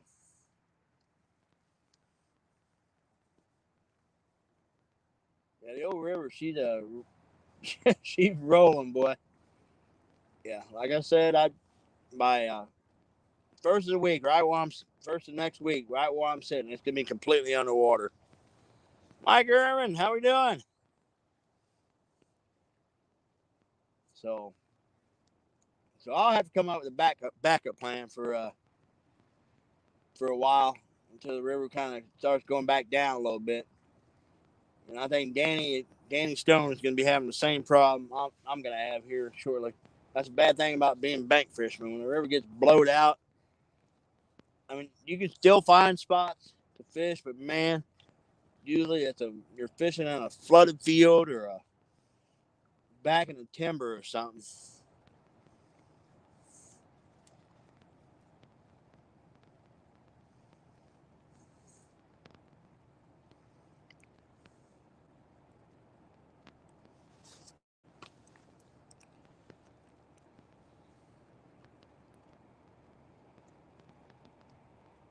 Taking the weekend, heck yeah. Take the weekend and enjoy yourself. I mean, yeah, we've come off a heck of a work week ourselves, and I'm enjoying, looking forward to just chilling out a little bit. And, unfortunately, the temperature is going to drop quite a bit. And I think we're supposed to have like 40-mile-an-hour winds tomorrow. So, but by next week, it's supposed to get back up to 60s and 70s. So,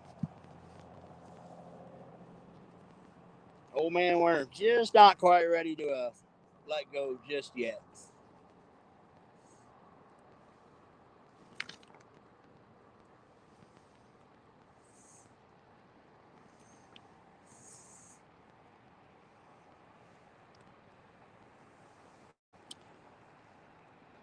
Hey, Lisa, how we doing? You know what? I'm gonna do something here, guys. I don't know if you guys will be able to see it now, but I'm gonna try to show you guys how much drift is on the upstream side of this. I'm gonna grab my other light.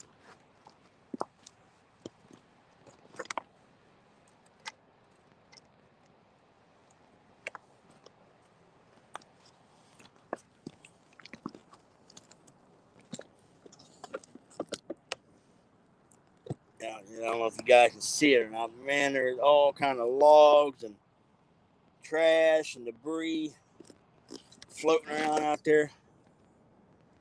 Got a big old massive log out there. That's a Danny Stone line wiper log right there.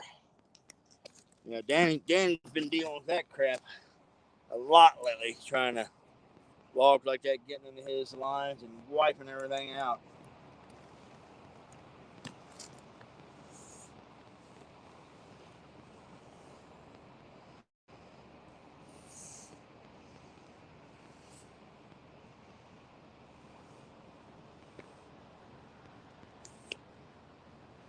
Well, Lisa, it's been great seeing the pictures of you guys.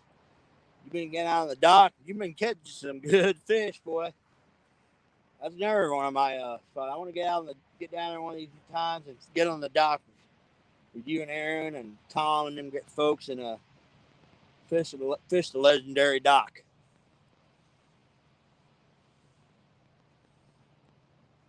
I mean, there's so many of you guys I want to fish with, like Pontoon Jody. I want to fish with her and Ernie and everybody. There's so many. But you will be seeing me and Danny Stone doing some lives together this year. So as soon as the river get on kind of straightened out, me, him, Richard Puck, and of course Josh Weekend Angle, you'll definitely be seeing some lives with all of us together this year. Stonefly, 0. I'll be honest, Stonefly, I was kind of not real optimistic. Coming as fast as this river is rising, I mean, it's rising insanely fast. I didn't think I'd do that hot. I almost went to a local lake and went after channel cat this evening, which is almost a guarantee I probably would have at least caught something. But I figured, man, I wanted to come there because of the river because you just never know when you might tie into a big one. So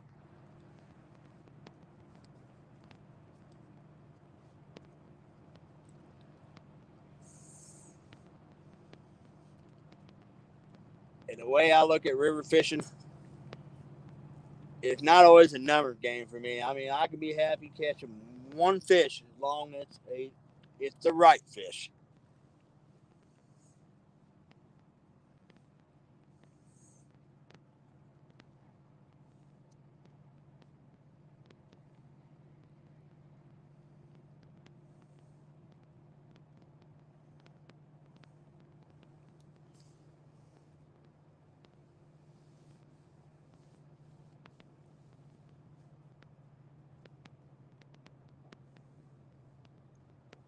man, you can tell this river's up. Because with this dike, it's a big L dike. What comes out, and you see those lights, that's a barge out there. And usually when I'm sitting out there on that tip when the river's down, and them barges usually are about not 80 to 90 yards from there. I could easily, if I was sitting where I normally sit, heck, I could throw a bait out in the middle of that barge deck. It's so close, and the river's up so high, they're just right in close to this bank.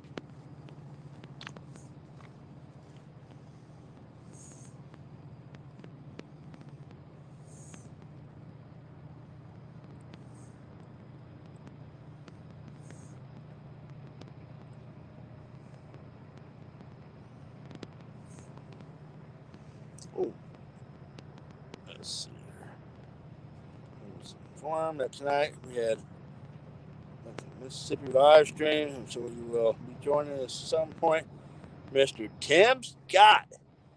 Yes, I want to get Potomac River Monsters. What's up?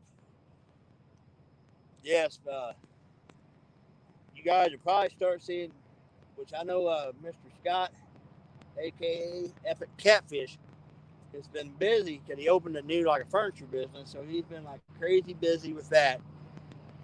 And once the weather breaks, you got to be seeing some live streams from that man.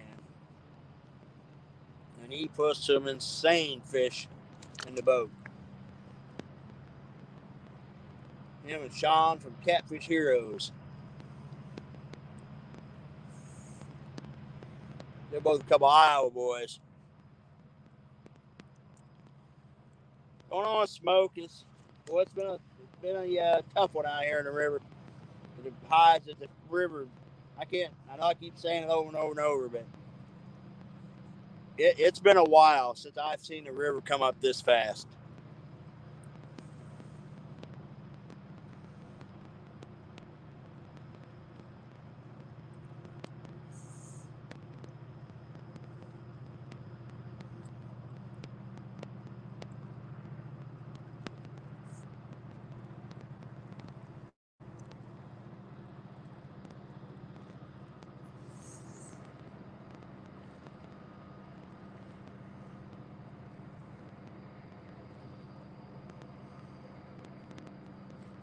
I got a spot here in a few weeks. If it don't, if the river's still up real high, and the water temperature starts coming up, I got a backwater I can get into, but I'm gonna have to load my stuff into my kayak, and paddle down, a ways to this one spot. I think I'll have service to a stream. That's the bad thing about the section of river I'm on. It is, you go 100 yards that way, you won't get no service, Or 100 yards back behind, you won't get no service.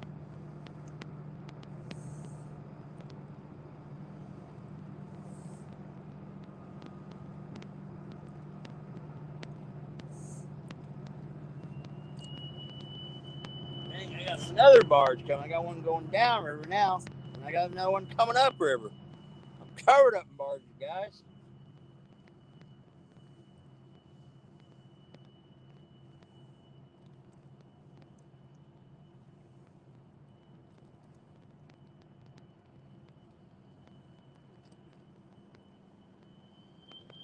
The one thing in the Mississippi has been like for months and months, like crazy low. And then here, like I said, in the last couple of weeks, it started coming up on a rise, and now it's flooding. There's, there's just been like an insane amount of barge traffic. They can get through a lot more freely now.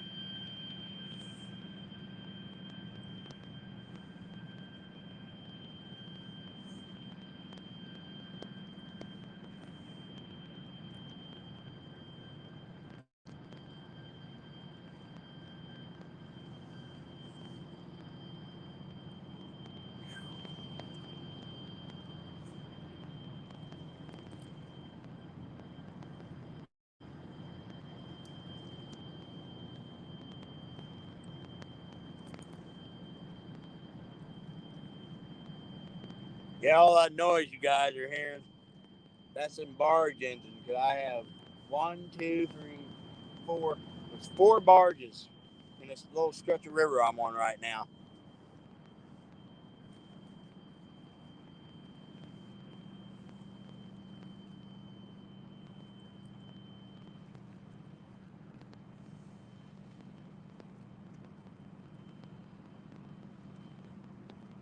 What do you think about getting a barge bite? This would be the time.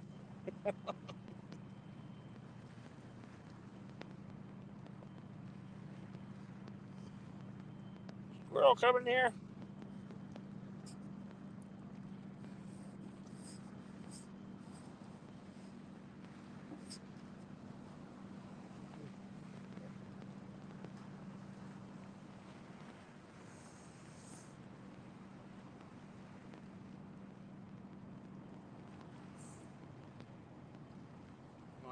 When he rod up and do like a little short flip, it just do a little flip right up against the base of this dike where it comes into the bank here.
All right, guys, we're gonna put us a little buffalo head on here.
going on, Sean?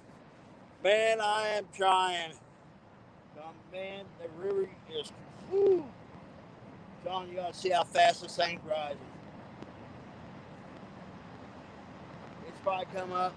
Let's see, I've been here almost 2 hours, and this thing has probably come up about 10 inches, probably, just in the 2 hours I've been here. It has been on a rise all since last Saturday, and this thing has come up. I believe I'm wanting to say 9 feet just in the last couple days, and it ain't slowing down. Yeah, all this area will be underwater by mid next week. So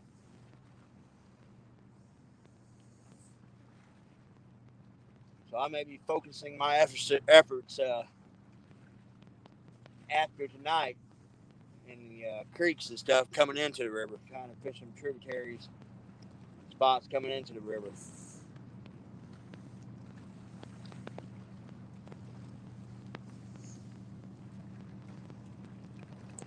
Gray's family. Well, Gray's, I think Danny is going to be all right because he is way down the river from me. I mean, not that far, but he's good ways down the river. He is going to be dealing with rising water, but I don't think the brunt of it has reached it yet. He's going to be on a slow rise tomorrow. So the fishing may be really, really good for Danny. I say, I don't know, he's probably about 100 miles down the river, I'd say, from me. So he's still getting the slow rise, and he won't be dealing now by late Saturday evening, Sunday. Yeah, he's going to get a lot faster rising water.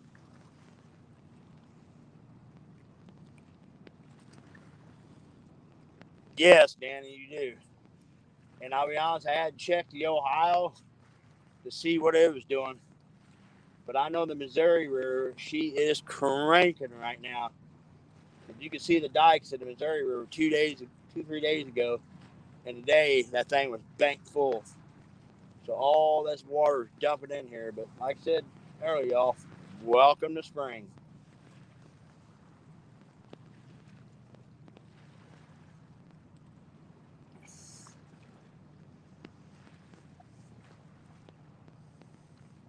Oh, yeah, y'all. Definitely don't count Danny out. He ain't going to go down without a fight. He'll be swinging the whole way.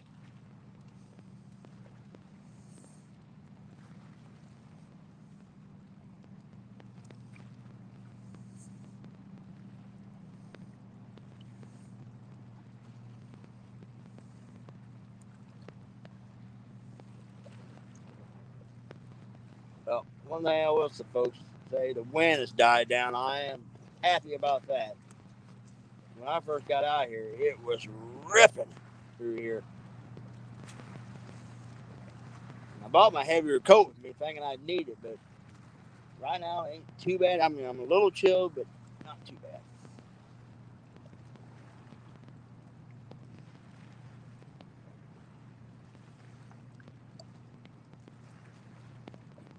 Yes, Grace Van, I seen that. Yeah, somebody caught a 95-pounder not too long ago. And there was a guy on the lower Missouri caught a 100-pounder this past week. And then I believe, don't quote me, I think it was Bagnell Dam here in Missouri, our spoonbill snagging season then. And there was a gentleman, I think it was like 146 pounds. Someone just snagged a spoonbill. 146 pounds.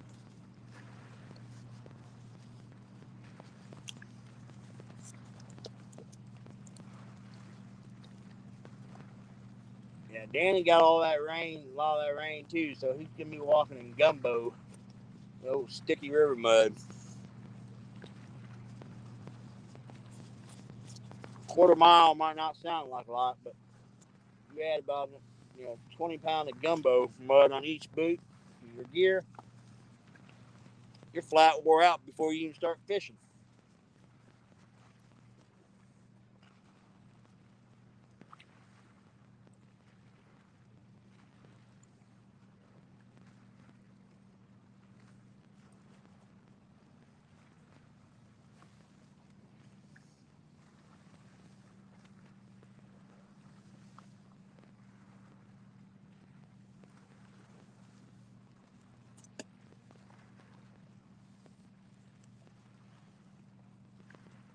So Sean, when are you and Tim planning on your first big expedition, river expedition?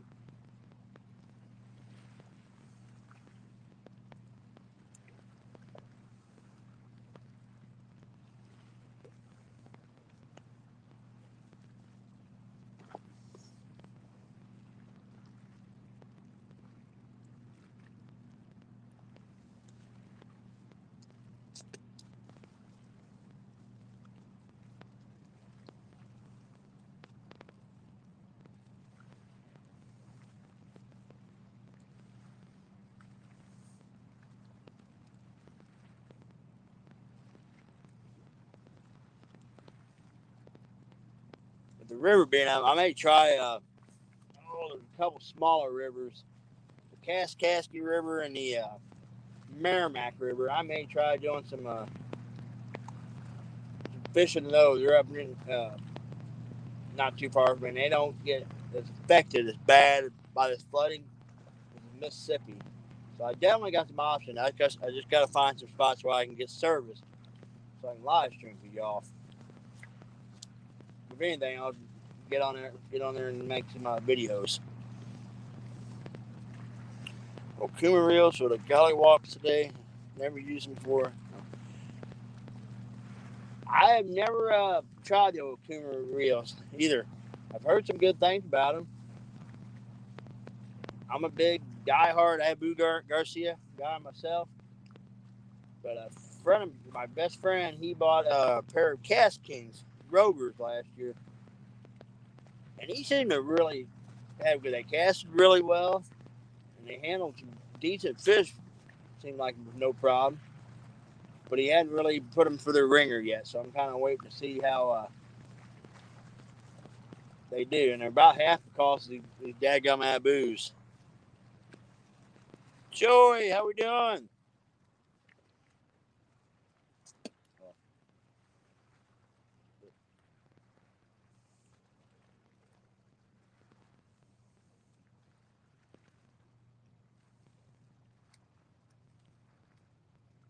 Yeah, y'all, the bite has been... I had a few little bumps earlier, and that was it.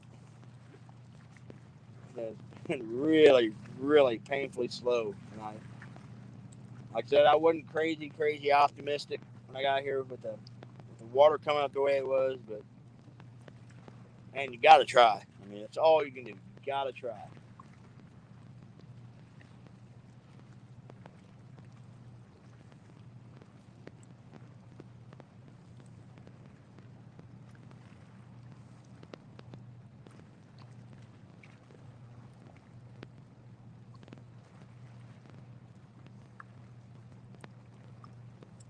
Little field mouse still running around here. He's running around here around this rock.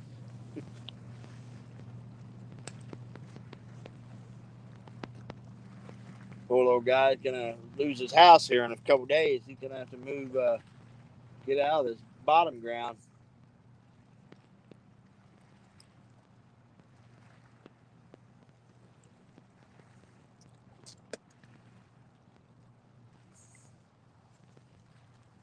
Yeah, y'all have to check out. It'll be on catfish and crappie. So it'll be a 1-versus-1 final four. It'll be on tomorrow. It'll be at 8 a.m. Central.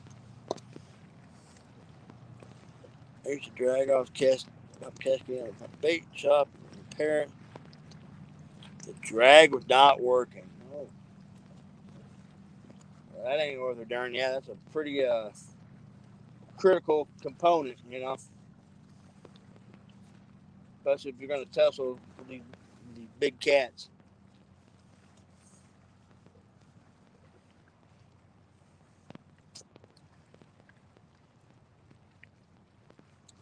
I usually only run about 40-pound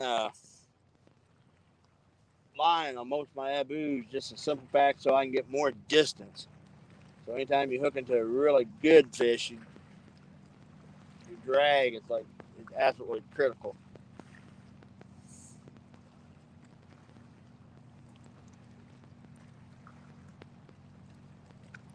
I thought about getting one of those Mariner reels, ancient Mariner reel, because they've got a really large line capacity. which would be great whenever I'm fishing off the tip of these dikes, trying to hit those scour holes.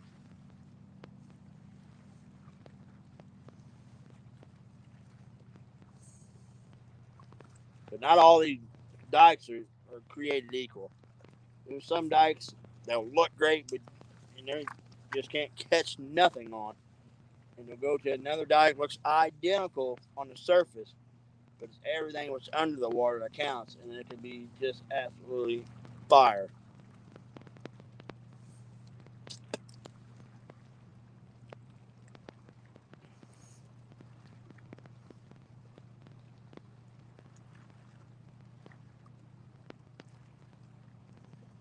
Yeah, great family. I'm curious to see how they work for you.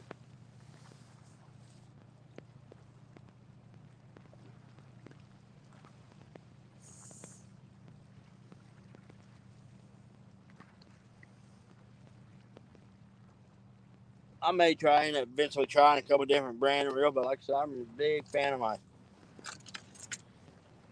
these let's see, daboos right here. These catfish specials. These 6,500, 7,000s are my absolute favorite reels, man. They're workhorses. I drag wears down my bait catch. I just keep the thumb pressure and spool when they pull. Burns like dickens, but it works. Danny, yeah, I've had to do the same thing before too. Just like on a spinning rod, you can hook a big fish and flip you over your anti-reverse and just let it run. You just got to operate the handle. It's tricky, but it works. I mean,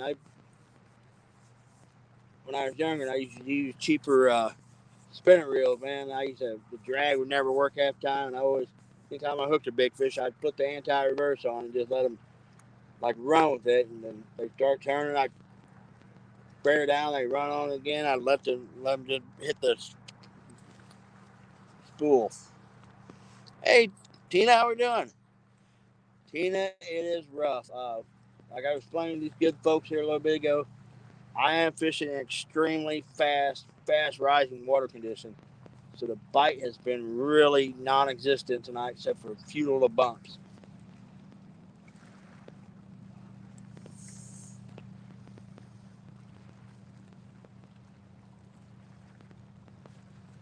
I believe, like, let's see, what is today? Friday.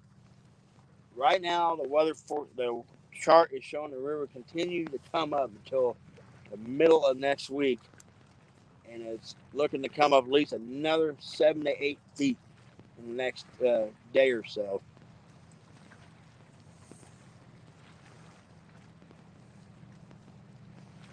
But all it takes is a bunch more rain upstream, and it'll just keep adding to it. What's going on, Roger? So I just hope the river don't get like it did a couple years ago. Like I think it was like 3 or 4 years ago. Literally for months and months, I couldn't get out on the main river because everything was blowed out, flooded.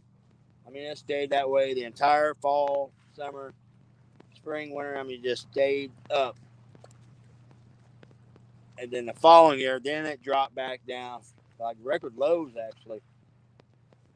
But yeah, we had like a couple years there, and I'm sure Danny remembers it, where there was nowhere you could even get to the main river because it was just blowed out.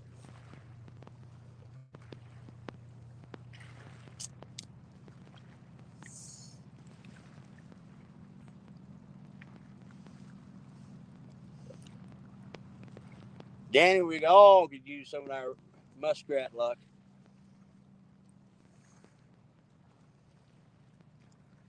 Roger and Skip have been on a tear lately. They've been doing really, really well.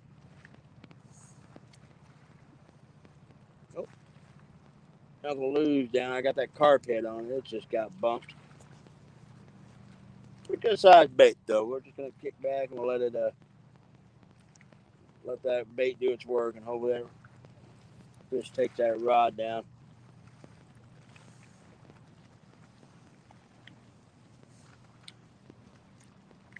Mr. Duggar, how we doing? I looked in my 8-out circles, do their work. Hopefully that fish will pull that rod down.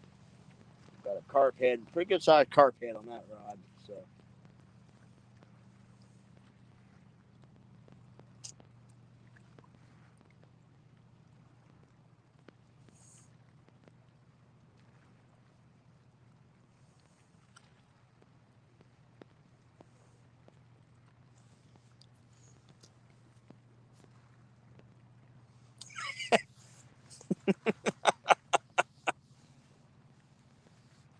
Well, yeah, Roger. I do know you've had them rough luck with the muskrat, engine problem stuff in the past. But man, you've been doing really well as of late.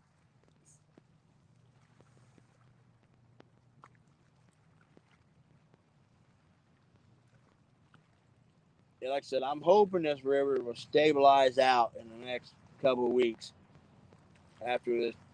I mean, I can deal with it being high. I really can. I mean, I can get into some of these fish back in behind these dikes and some of these tributary creeks, but it just needs to stabilize out instead of this crazy fast rise we're dealing with right now. Okay, I can't even fish the spots I want to fish because there's so much stinking drift.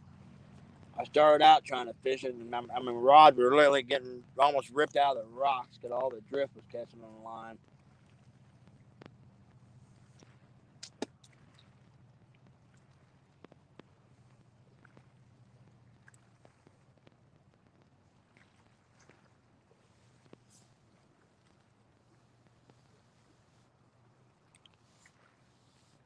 Roger, I'm looking forward to seeing your live, buddy. I always enjoy watching your live, buddy.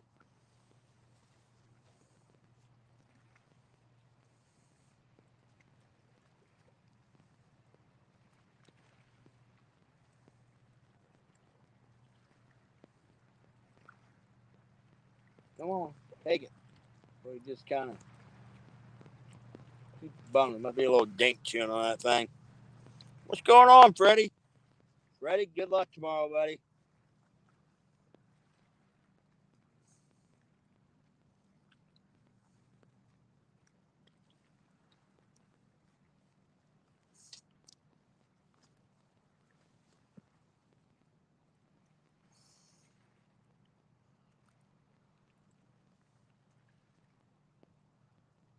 I know Brian's gonna be gunning hard tomorrow, Freddie. So hopefully your luck continues. You had a heck of a day last Sunday, buddy. Heck of a day.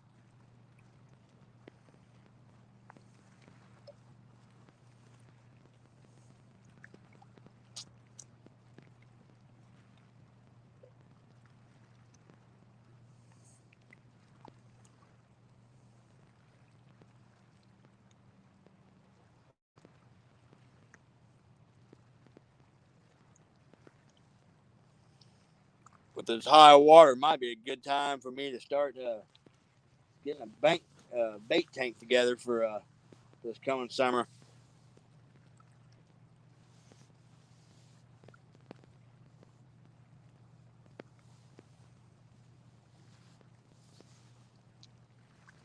I'll have to find somewhere outside in the shade book. I put in the shop. My lovely wife will skid me.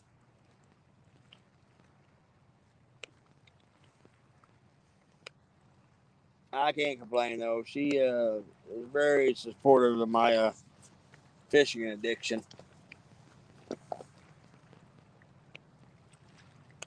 There's not too much time when I'm not either hunting or fishing when I have a day off. So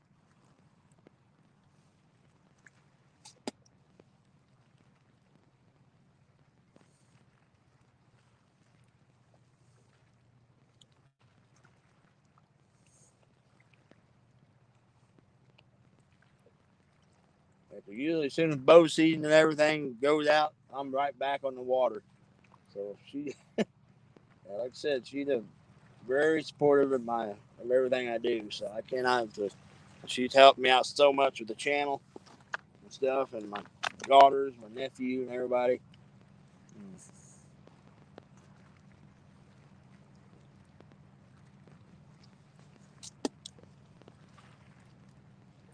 Yeah, guys, here in a couple of weeks, I'm gonna say a week or next week or 2 weeks, I will be doing a giveaway for hitting 1K, and some of the prizes, like one of the prizes, is gonna be an Uncle Lou's rod. Uh, Josh from Weekend Angler is donating some bonehead hooks, some dragon weights. Miss Becca has donated a $50 gift card, and the lovely Miss Pontoon Jody has donated a gift card from Tidal Weights. So that's just a few of the things that's going to be in the giveaways. And I got a few things we're trying to get uh, in order and whatnot. So that'll be coming up here. Hopefully, within the next week, 2 weeks, we will be doing that giveaway. So you guys have to tune into that, and I think y'all will enjoy it.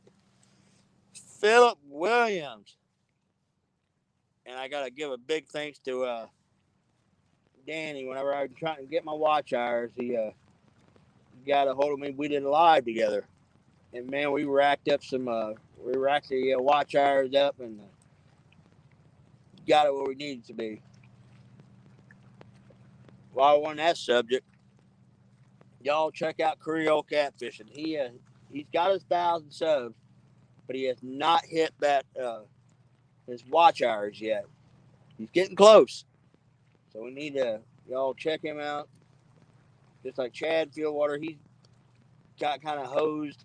He didn't get monetized, and now he's back to trying to regrow his channel. So y'all again, check out Chad Fieldwater. Check him out too. And Miss Jody is getting dangerously close to that 1,000 mark too. She's right around the corner. So.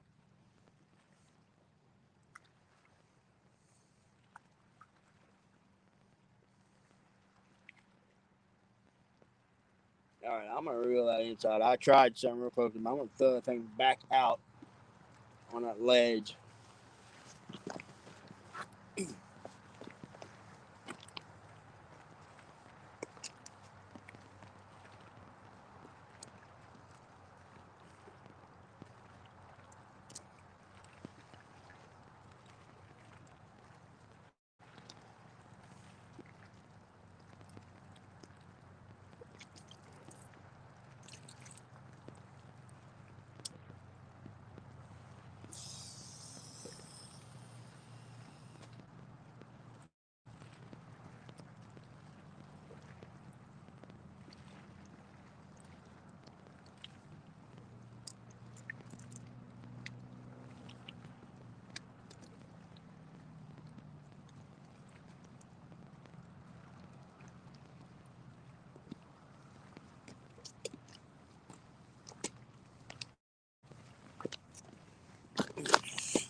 Oh, Baltimore Charters, how we doing?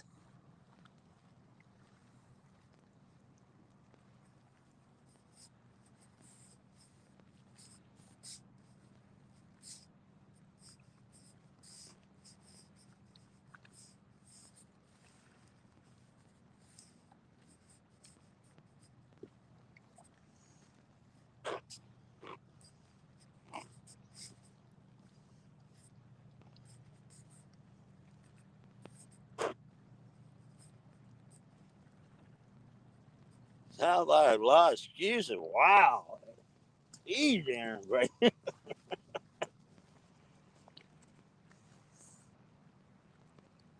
the old river, she can be temperamental.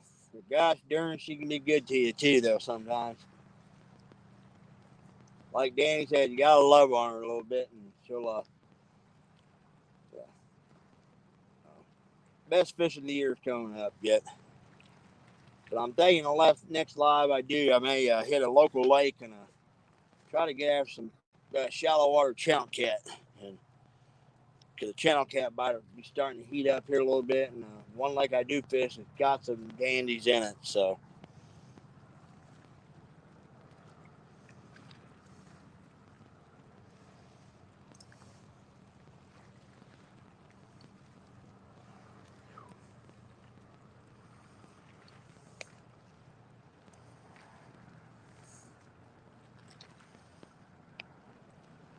Aaron, I was in here earlier saying there's awesome to see Lisa out there getting some fish on the dock. You guys have been catching some pretty nice ones.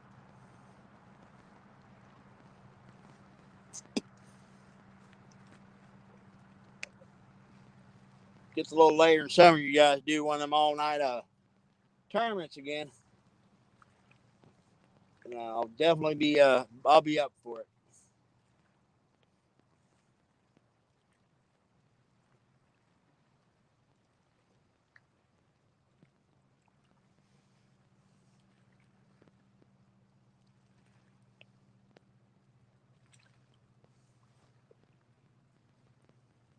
Oh, getting a little chilly. I might have to put my coat on, y'all.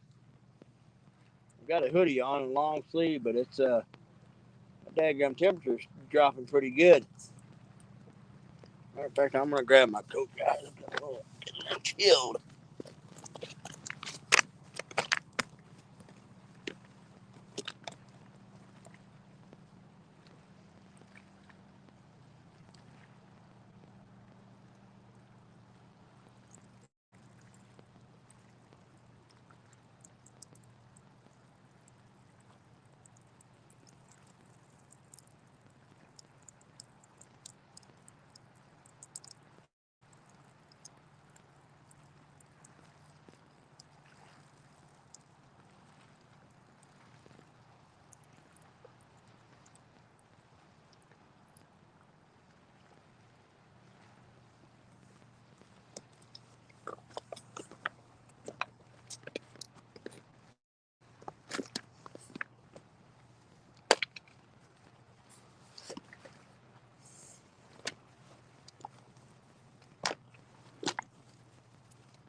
I'll tell you what, I can't wait till I can come out here back in my shorts and a t-shirt and fish.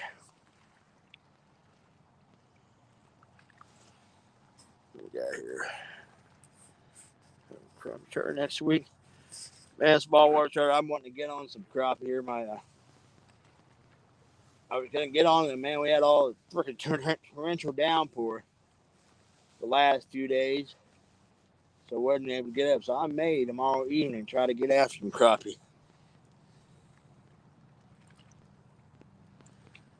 Joey doesn't get rid of rods, just add more rod holders.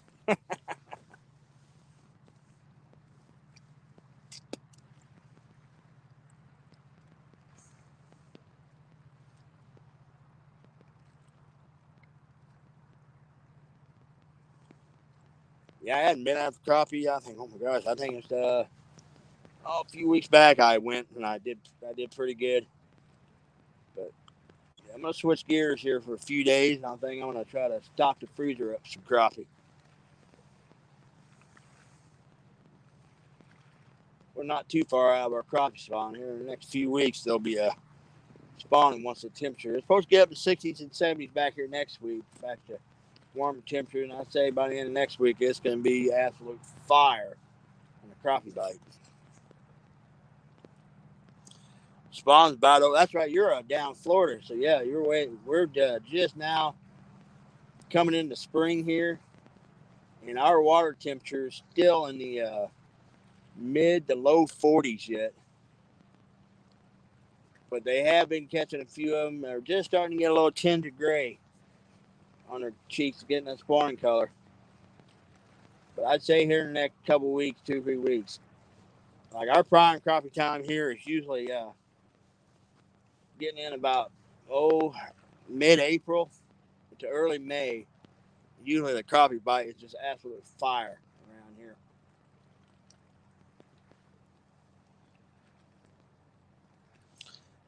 $18 monster rod holders. I got 4. Holy crap. Man. You ain't messing around, girl.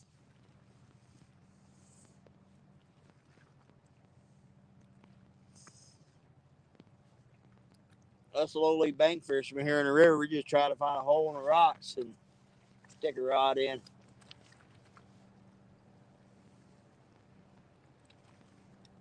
can't drive a dang rod holder in these rocks or nothing.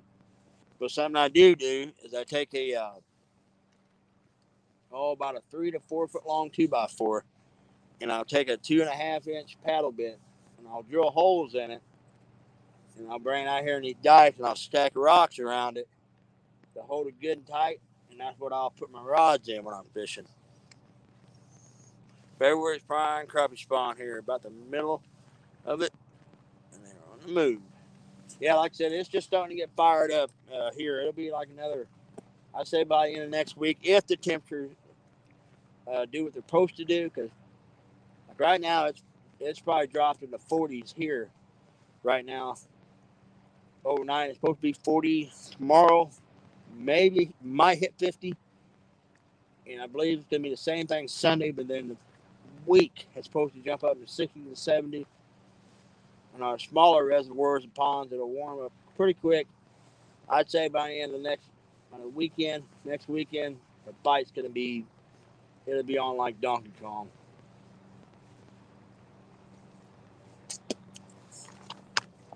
Then usually May, usually the second full moon in May, it's usually when the bluegill will get on the spawn hot and heavy here. Run 14 rods crappie fishing. Man, you get into a big school of crappie, man, you'd be busy.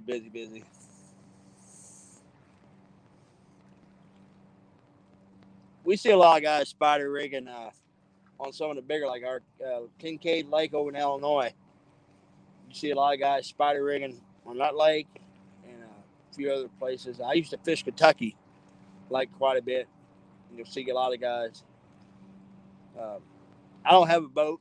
I've got a kayak, so I usually use a couple small ultralights, and I'll have one long 14-foot dipping rod, and I'll hit a lot of the Illinois lakes. We have Wren Lake, Crab Orchard Lake, and some of the strip pit lakes that are just full of really, really nice crappie.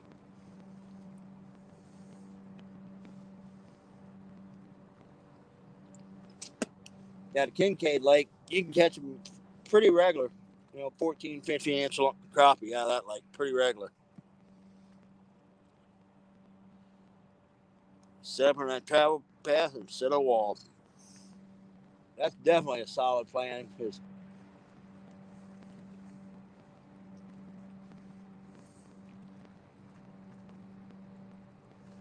a lot of the lakes, like Crab Orchard, they get in Wren Lake, they got flooded buckbrush, and you can get into that single pole and a jig and just hit those pockets. And I mean, usually catch all you want. And the cool thing about Wren Lake over here is when them crappie move up, like Jocelyn Weekend Angler will tell you, when them crappie move up, the channel cat will move up in that shallow water right behind them. So you can be fishing for crappie and have a rod out the back of the kayak or boat and knock the crap out of a nice channel cat. The folks have got another barge, and boys, dang, what the hell is way up there in the back? I mean, it's a big old long barge. But I do believe he's running empty though, because he's moving up the river pretty good in this flood water.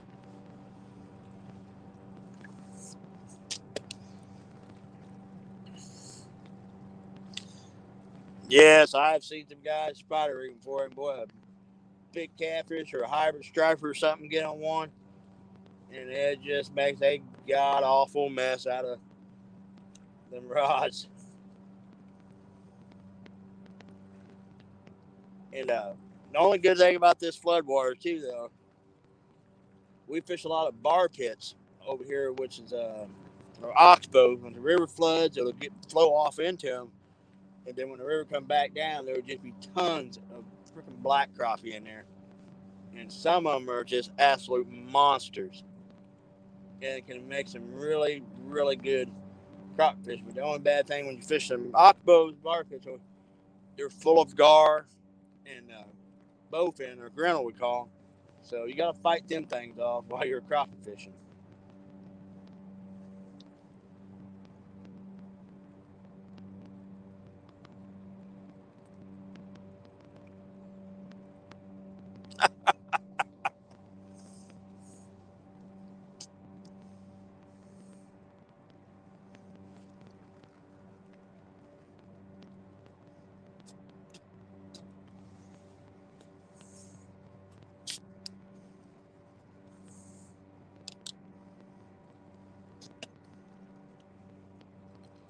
never done any guiding for fishing, but I've done plenty of guiding for turkey hunters and stuff.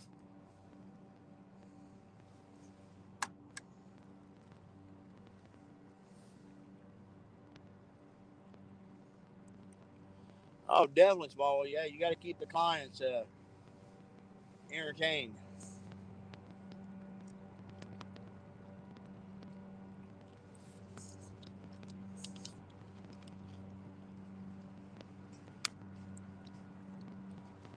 Yeah, some of the bigger lakes you see a lot of crappie guys, like in Kincaid Lake. You'll see Lake Egypt and stuff. You'll see crappie guides.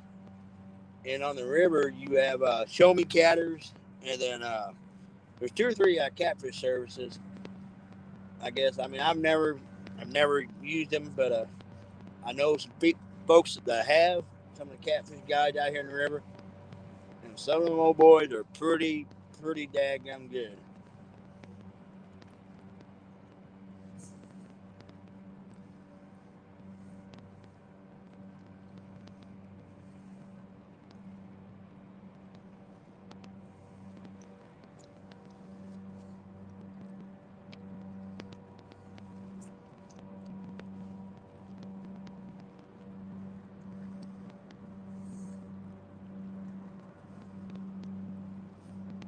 Well, I believe it's going to be a pretty day tomorrow. It's going to be cool, but it's going to be a pretty day because the stars are out and everything. And I don't believe they're calling for any rain this week for the first time in several days.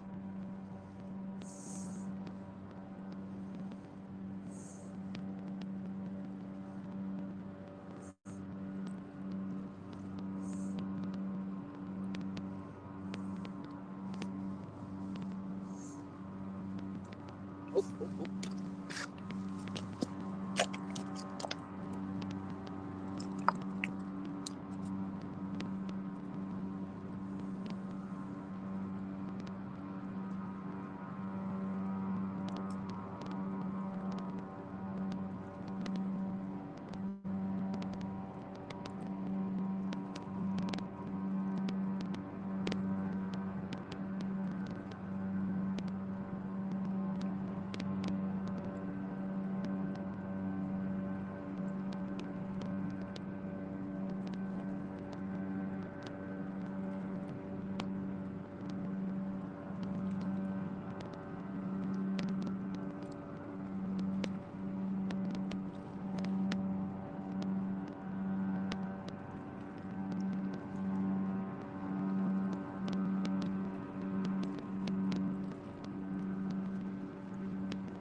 Popped that sucker 4 or 5 times.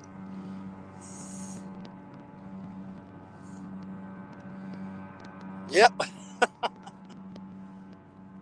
Yeah, that third rod is the one I've got. It's about 60 foot of water. Just popped it. Like I said, 4 or 5 times popped it. But nothing to get too excited about, though.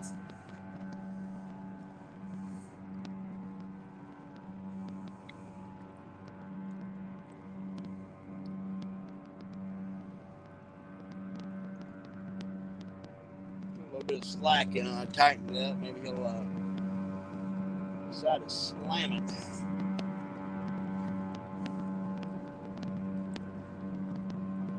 A few little hits I've had tonight. That's been okay. They'll hit a few 3 or 4 times, and that's it. Just doing a little taste test and.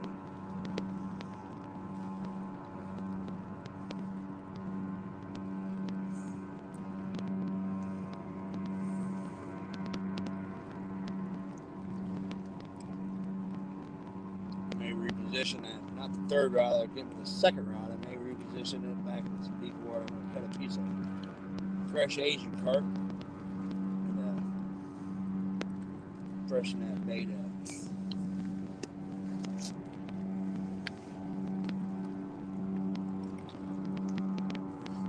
Yeah, Jody, that's how we are too. We're let's see, it's March, usually about in April, thing to really start cranking up around here on the catfish.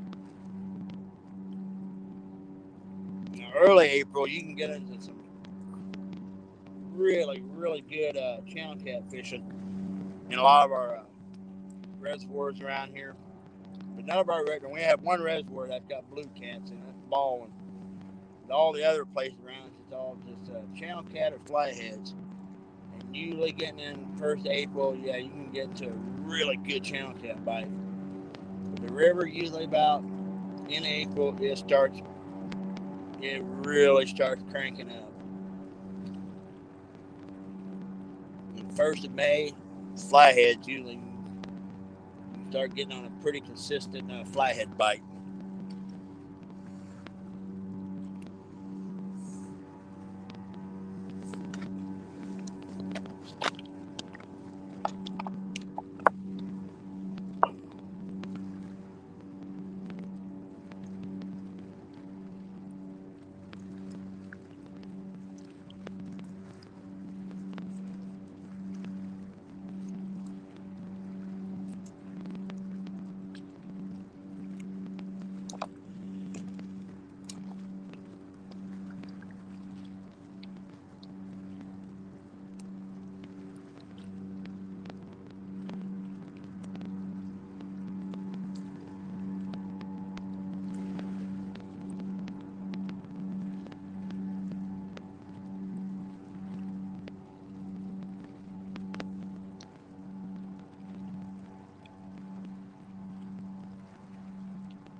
Woo, well, I'll tell you what, that piece of bait was a freaking ice cube when I pulled it out of the river.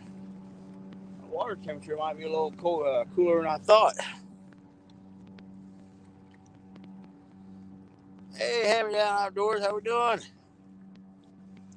Drop straight down, there was smoke come up to you. Definitely can't do that because the way this dike right here goes, when this thing slopes down like that, it's almost like guaranteed hang up if you try to drop straight down. But now I do like when the weather starts warming up and the flathead gets moving, I always take a rod and I'll turn, like if I'm out on the tip of that dike, which is way out there underwater, but I'll take a bait and I'll sling it up along the base of this dike. Live bluegill or fresh cut bait, man, it's usually a good producer for flatheads.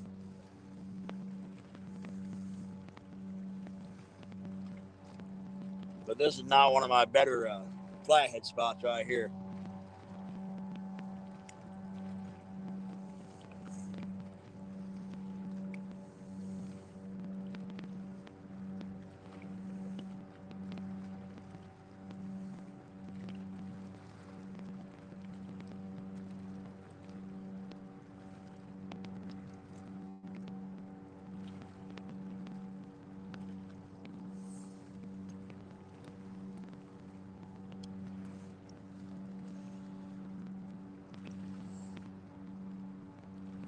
Part of Mississippi. I am north of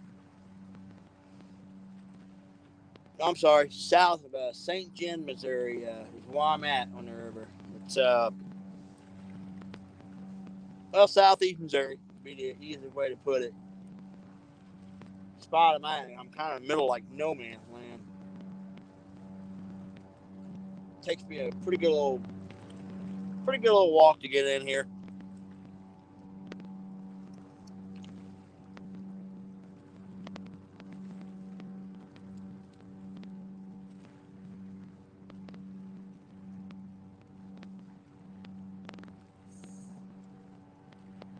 Yeah, another month or so, this spot will be fire.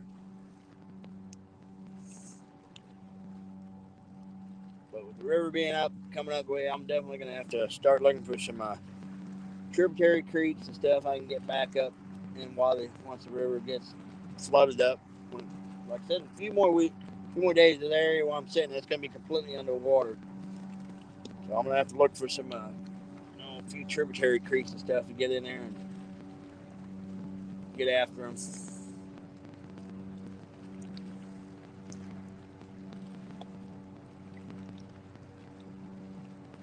I've got a spot. I'm really, really hoping I can get service on it. Do a live there for you guys.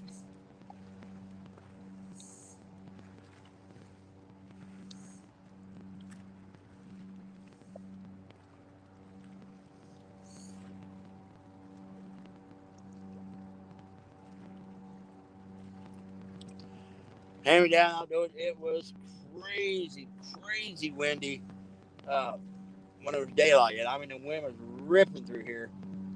But since it's got dark's falling, it's laid down. Oh, there we go.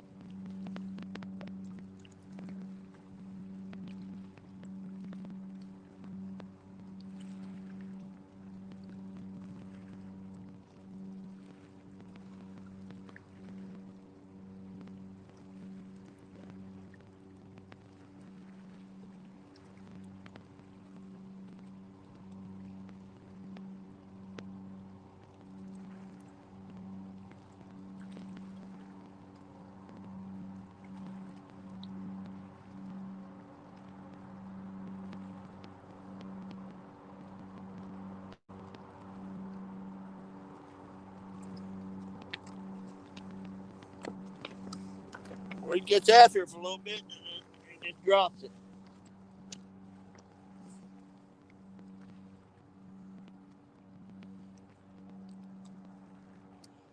Local 252. How we doing? Yeah, what I was saying was, it's been today. It did hit 60 for about an hour or so, and then once it got dust, it dropped. It's dropping down to 40s. That's where it's gonna be tomorrow, I believe, for most of the day.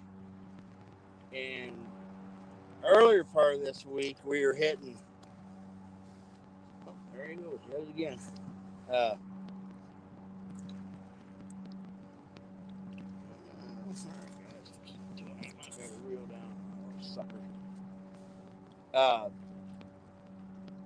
it's been getting down like in the 30s at night, and getting up to like 40s and stuff. But it's been raining like crazy. And that's today's first day in like four days we haven't had any rain. So.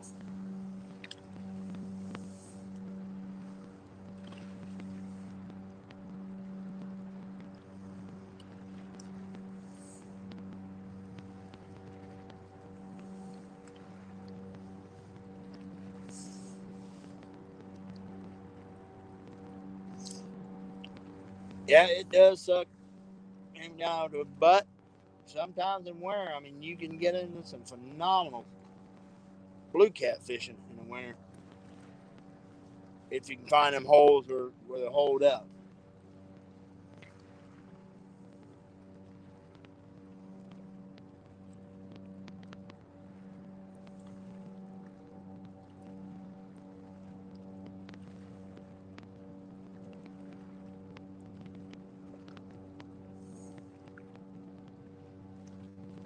Just gotta hold on a little longer, and it's gonna gonna warm up.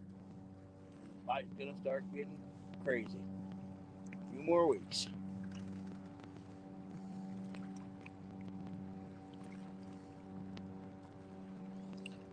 Awesome, Danny. Supporting everybody. That's awesome.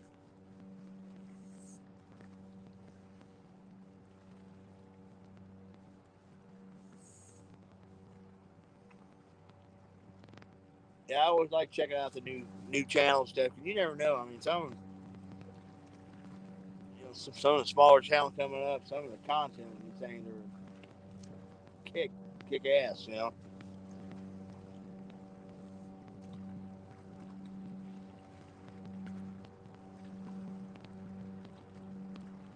Pretty daggone fish. A few hits I've had tonight, guys. But they'll pop 2-3 times, and that is it.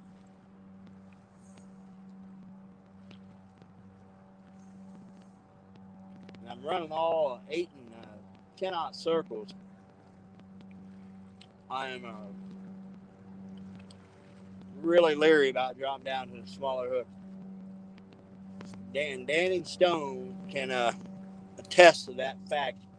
He found out yesterday he had a 5-aught circle hook on, and he had one of the massive, I mean, just an insanely massive takedown on his live on old Black Betty, big old 16-foot surf rod he's got, and that fish was stripping some drag. She ended up pulling off.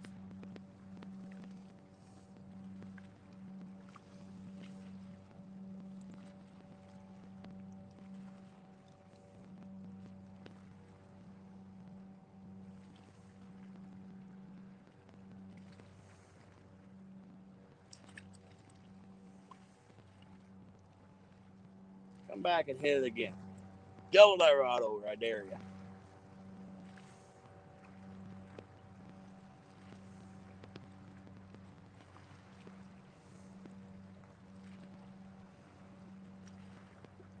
Promise I'll let you go if I get you in.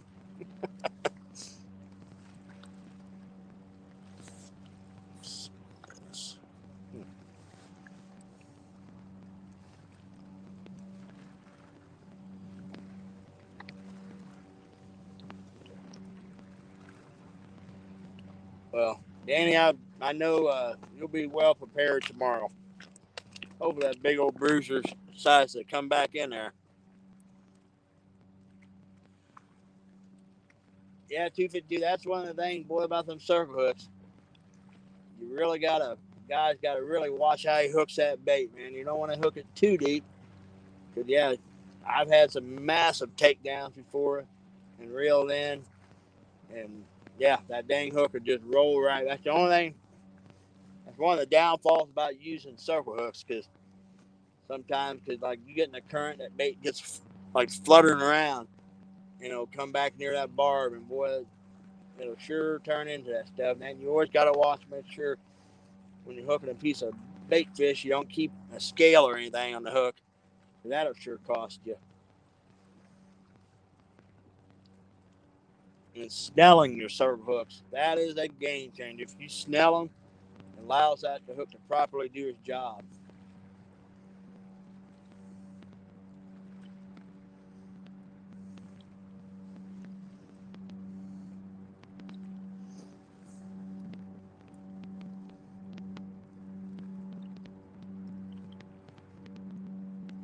Man, for years, all I ever used was like J hooks. Set the hook on them, and I tried first few times. I tried circle hooks. Oh God, I hated them. I didn't realize you were supposed to snell them, and it was just my instincts would take over. I tried to set the hook, and And once I learned how to use them and just wait for the fish to take them and crank down on them, absolute game changer.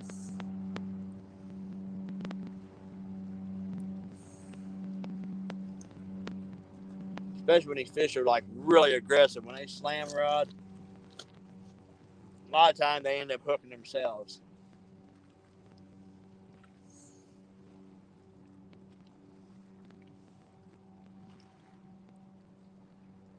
Two of them, 7. Yep, there you go. Kind of a downsize your bait on those 7/0 to keep anything. You freaking wear Creo out on them channel cat and put 1 pointers on the board.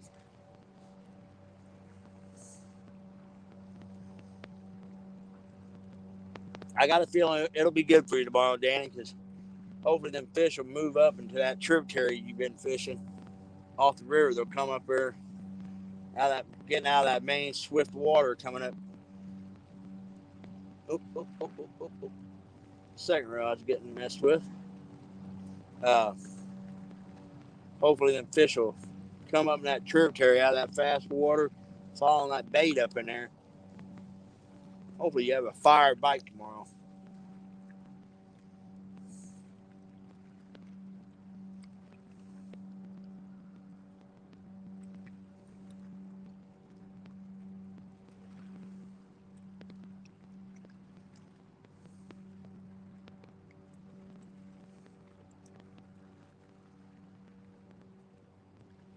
If anything, I'm sure your channel cat are going to be up in there.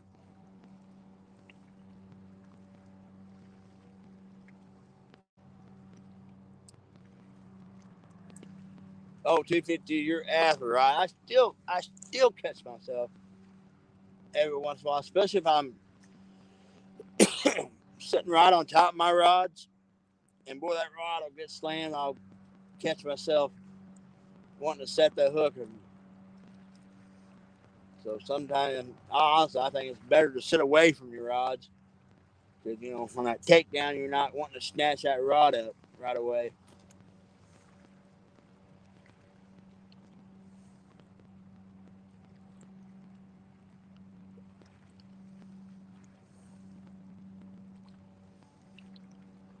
Yeah, I really learned how to use soaker hooks when I was saltwater fishing and stuff. That's where I really learned how a valuable tool they are.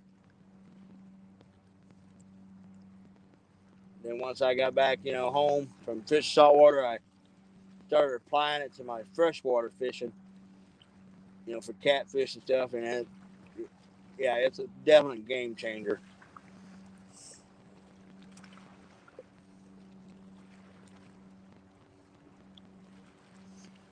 Danny, that could be that. That's honestly probably a really good game plan, because you'll catch that.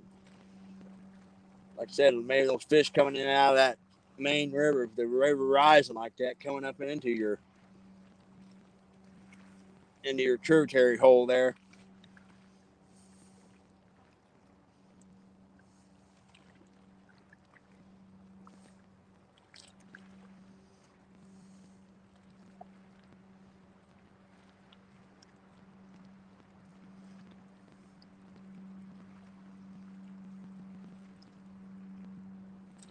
Boy, these little dadgum dinks would quit messing around and freaking just nail one of these rods.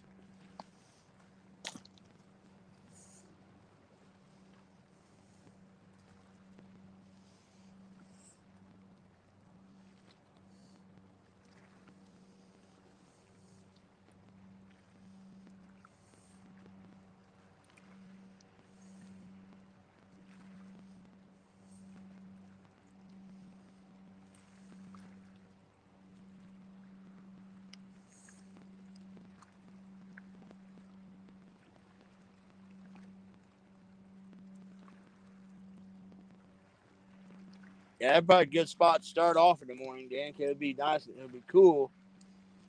Then maybe the day, if it does start warming up a bit, your fish may start moving shallow. But like sitting here, I had a couple of hits in the shallow water, But the last couple, 2-3 bumps I've had have been off in this deep, deep water.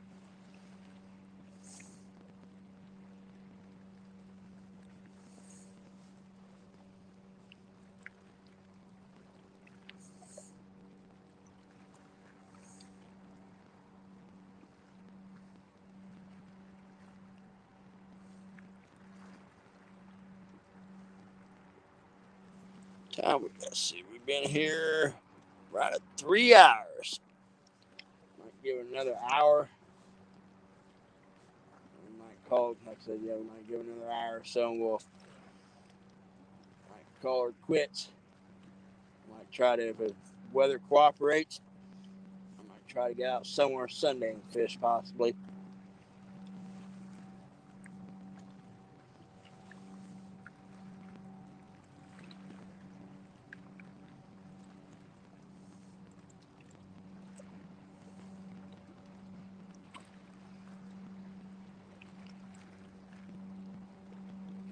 Well, it's a pretty night, man. The wind's laid down, stars are shining.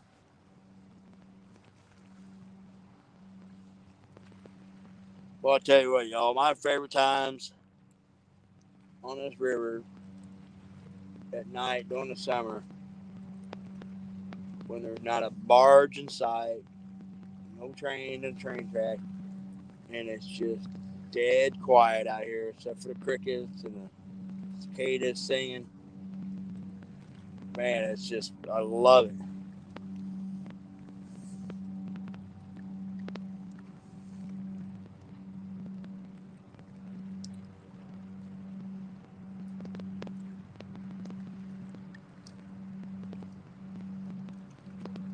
Man, there'd be a lot of time when I was growing up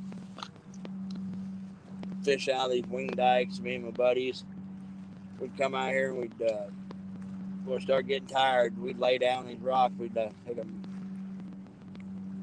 foam mat or something and lay it down, and we set the bait clickers on our Garcias. And then you'd fall asleep, and man, you'd wake up that bait clicker screaming bloody murder. Well, you'd be a dead asleep, and man, I'd wake you up in a heartbeat.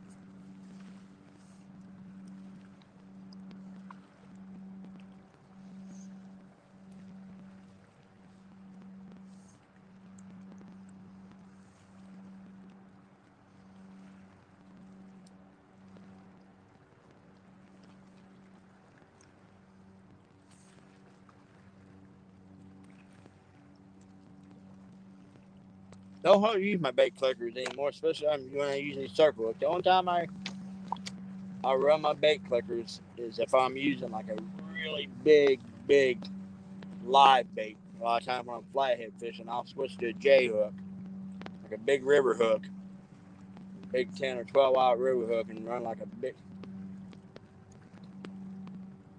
big old live sucker, a big carp or something. Then I'll set that bait clicker.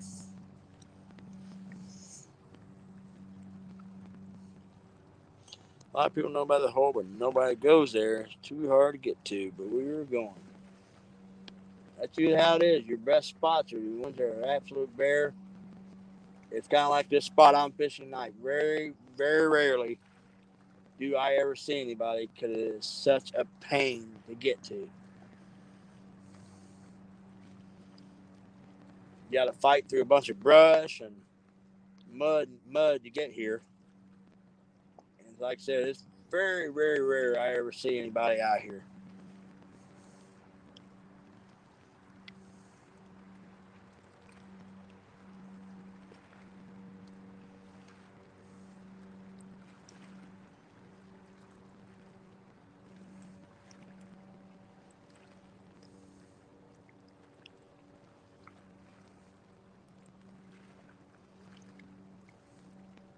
Now I do see a lot of boat guys who come into this, into this particular area. Fish this quite a bit.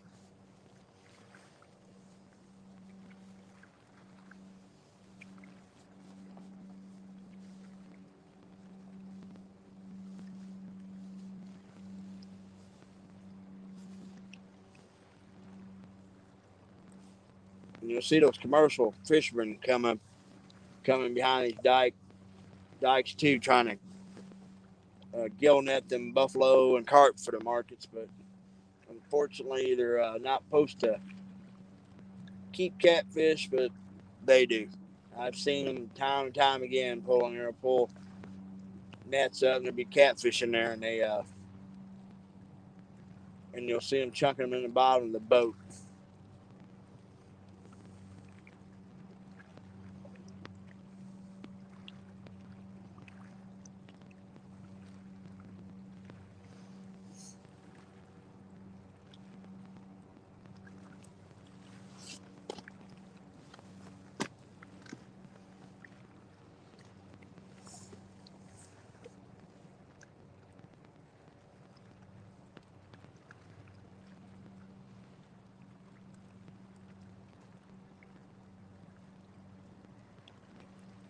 Yeah, I've got some great spots in some of the local creeks around here that are absolutely bare to get to.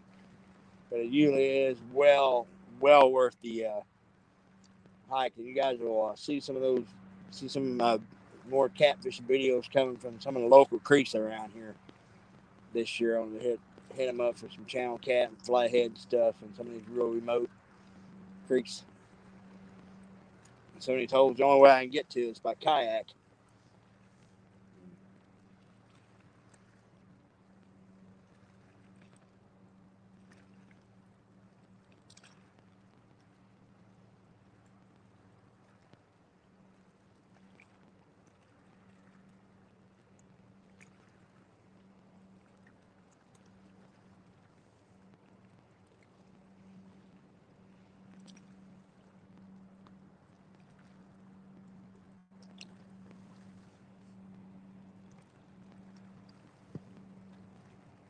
Well, another barge, y'all. It's just been like non-stop barge traffic tonight.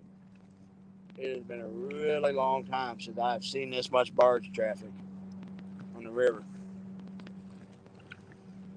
But now the river's up, good and high, and these barges they got more of a free reign to run wherever now. They just got to watch these dikes and stuff. But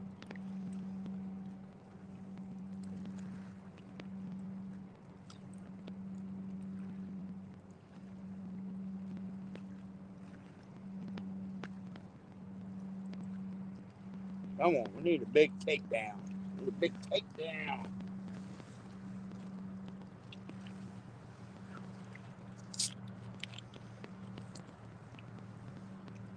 Well, y'all, I do believe this air temperature is it's steadily dropping.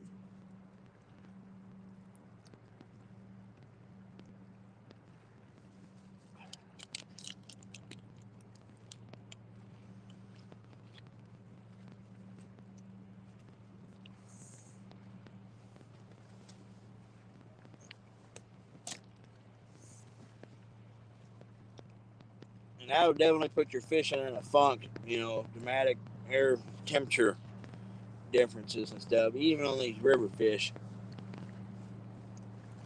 And one thing you got to take in consideration, like I don't care if it's the Missouri River, Mississippi River, whatever, you got to take in consideration what's going on up north. Because it's starting to warm up, and you start getting that snow melt, and it'll really, really, you may have like beautiful, like 60, 70-degree days, but if that snow is melting up north and stuff, all that cold water is coming down river. And it takes a while for it to start warming up, so that could really affect your guys' bite too. Yeah, like Krill, he's going to be getting all this crap in probably like another couple weeks. He's going to be getting all this flood water. But Krill, he said he loves high water. He loves fishing high water.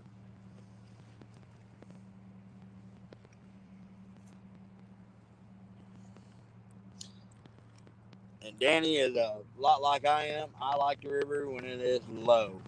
Really, really low. It concentrates the fish in a lot of these holes And for a bank guy, it makes it so much easier. You know, when you get the river when it's low and down, it makes it a lot easier to target fish versus the high river. Which, don't get me wrong, if you find the right spots, the fishing can be great. But it's a little tougher.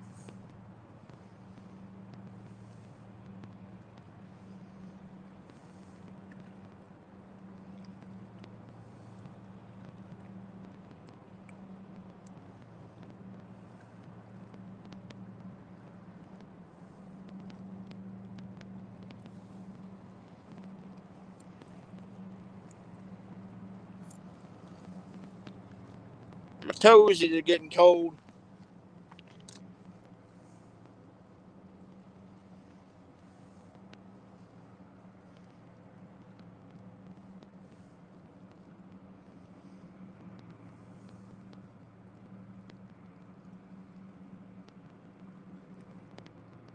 Come on, fishy.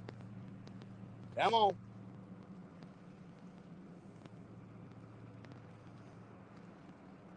Yeah, I wasn't real sure this. I've had this light for like ever, and like I said, I don't even know what brand it is. The tag, the little metal plate that had the name on it, it came off a long time ago. I've had the thing forever, and I wasn't even sure if it was taking a good charge when I charged it last night. But let's see what's going on. A little over 3 hours, and she's still going strong.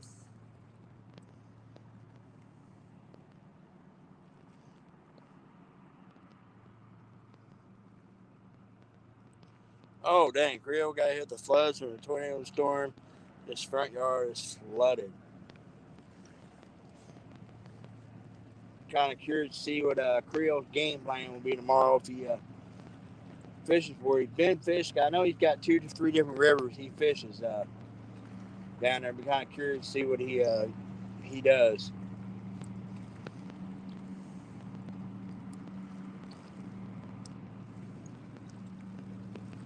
Heck, Brian and Freddie may be the only two of the somewhat stable fishing conditions.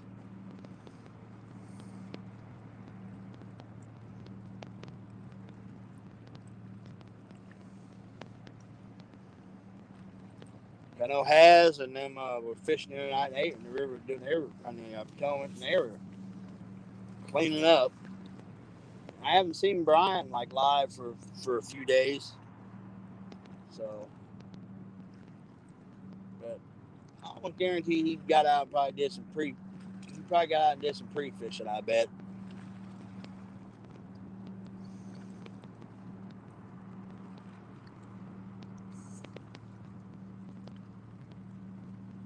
Yeah, I know that part of the country got hit with like tornado. Cause I know they had all the spring breakers down there. They had to evacuate some areas.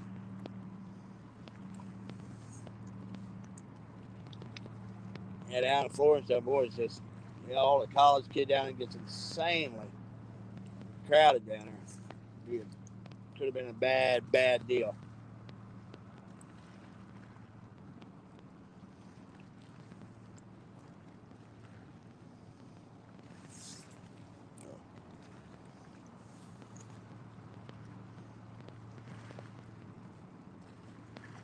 Yeah, I'm just hoping we don't get any like massive flooding here, like we've had like in previous years.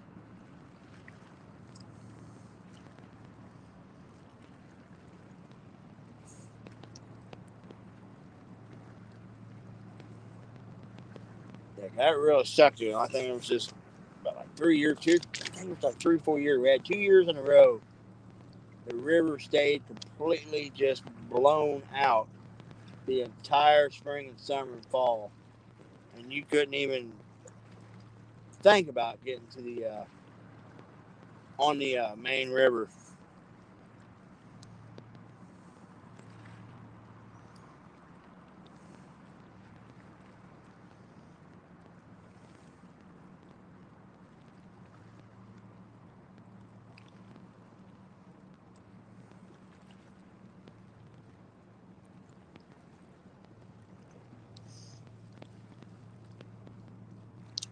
going on, Big Skip?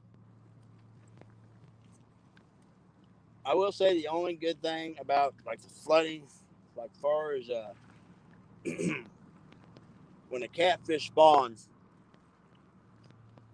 all their fry and everything, when them things are born, and that river's flooded way out in the brush and these fields, man, the little fry, they just thrive. There's so much food for them, and they're able to get in that slack water, and it just makes it so much easier for them to survive, and they get a good start on life. And when the river does start coming down, they usually gain just a little bit of size, and they're able to compete a little bit better.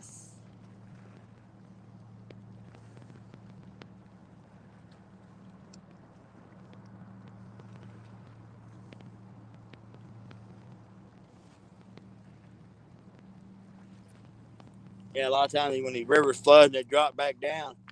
Well, sometimes these catfish they'll end up in some very, very strange spots. Because I remember many years ago, the river came up and it went down like extremely quick. And there was this little bitty spring branch that came off the river. I mean, this thing, it probably wasn't much wider than like a highway. And this thing usually didn't have but just a few inches of water in it. There might have been a hole here and there that had 3-4 foot of water in it. And I was frog gigging. And I was come up in this hole. There was probably a hole probably 15 foot in diameter that had probably 2 foot of water from it. It was probably a good 3/4 of a mile from the river. And there was a big old giant flathead underneath this little hole. This root wad is heavy sticking out. I ended up going back and getting a rod and reel and catching that thing a couple days later. And I actually transported him back to the main and got him back out in the main river. But he got himself caught way up in there in that little bitty tiny hole of water. The river dropped on him and he got caught back up in there. Queen Kev, Tanya Hollis, how we doing?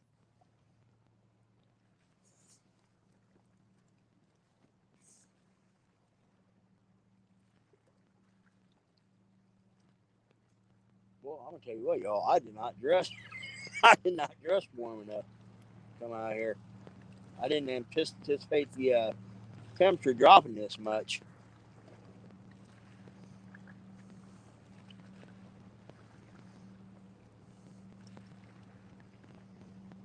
Like I said, we're gonna give it another 40 minutes or so before we scratch this live. But I got 22 wonderful folks in here watching. It's 42 here in fall. Biscuit, I'd say it's every bit in the 40s and dropping here. I know it's going to be a little chilly in the morning, but it's supposed to get in the upper 40s, possibly 50 tomorrow. A little warmer Sunday. Then more really nice weather coming in next week. So just got to have patience.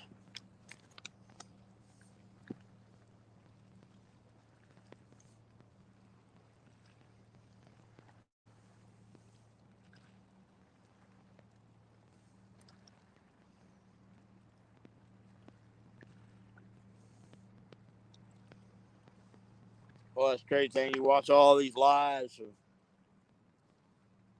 different folks all over the country.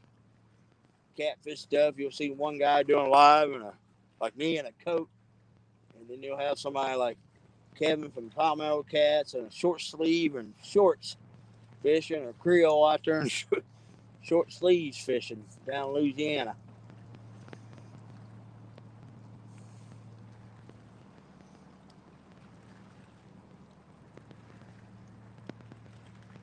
And then just how like small water charters in here, they're saying their crappie spawn is just about done. down in Florida, and ours hadn't even started yet.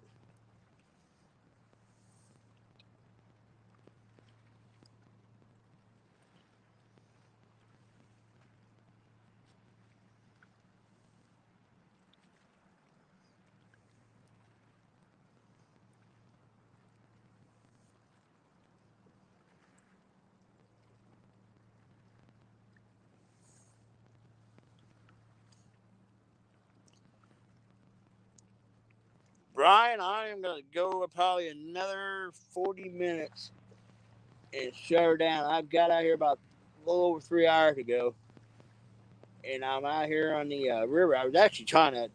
I got out here. Me and Danny were talking. When he was possibly might have been dealing with some flooding to where he couldn't get to any of his bank spots. So I come out here. I'm about 100 miles north of him, and was checking the river. But I have got insanely fast rising water, and it is, like I said, because this is the dike. Like Brian, you come in my life funny enough to see me fishing in Wing Dike. I'm actually sitting on the base of this dike, and where I normally fish, it's underwater. And where I'm sitting in the next couple days, it's gonna be completely underwater too. So yeah, the river it's on a crazy fast rise. And the spot I wanted to fish, there was so much drifting debris. I tried throwing my line. I mean, it was like peeling my drag out of my reel. So there's so much drift in there. So I had to come in on the back side of this wing dike to get out of that garbage. And I've had a few little pecks, but it's been a miserable bite. And my butt is cold because this temperature is rough. You know, that's crazy, Brian. I was just talking about you. I figured you hadn't seen you live in a few days, and I figured I bet anything he's been out pre-fishing though, getting ready for his big brawl with Freddie. Freddie was in here earlier.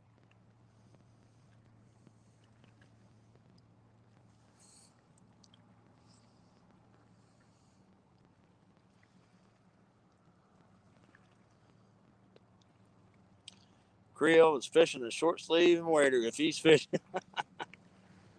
The thing about Creel though, he's got I know he's got a few backup rivers.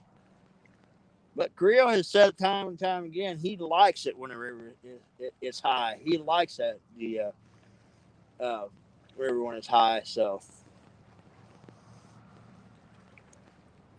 I'm the exact opposite. I want this river as low as she'll get.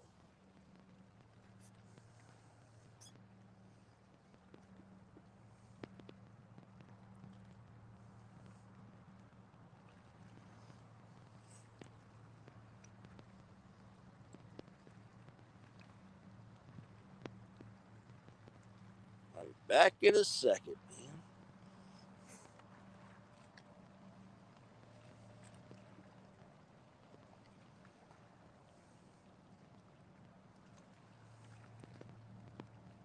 Come on. Man, we're getting a few bumps here a little bit. I thought, all right, man, the bite's going to pick up. But well, definitely not the case.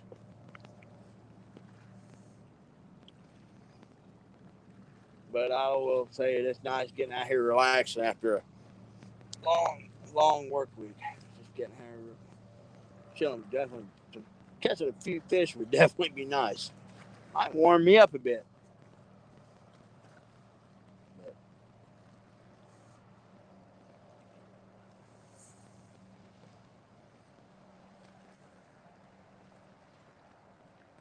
yeah, I'll be ready for a couple months to come out here just with tennis shoes, my shorts, and something besides my work boots.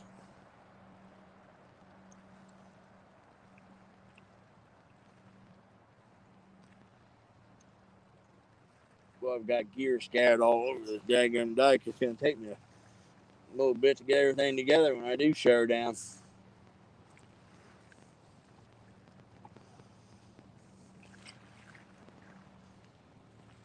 Well, something just splashed behind me. Big old fish rolled up.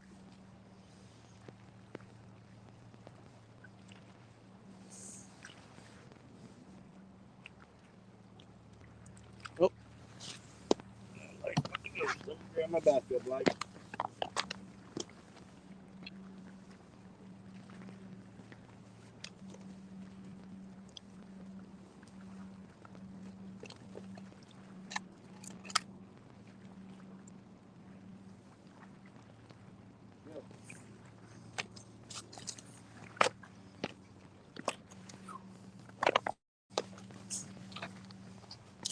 Always got to carry that backup light. So that thing lasted right just a little over, just right at 3 hours that light lasted.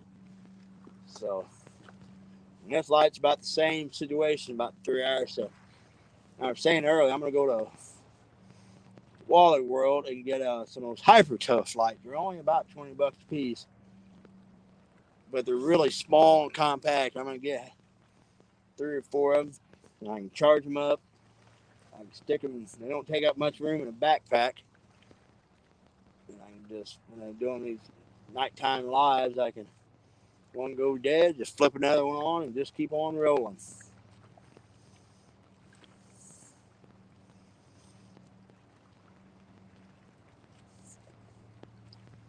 I've been wanting to add a black light to my arsenal. I use this green solar line from Berkeley. And you put that stuff under a black light, it glows like crazy. So that may be something, but that's another battery pack I'd have to pack out of here and stuff. And I'm trying to figure out ways to downsize how much gear I've got to make it a little easier. But man, so far I have not figured it out. Yeah, Lisa, could I see you guys, Aaron and Tom and you guys using the Hyper Toughs out on the dock, and they do a great job. So I'm gonna go. But then I know Uncle Lou's got the Pentax, like I think, but you got to hook it up to a battery. But that thing is insanely bright.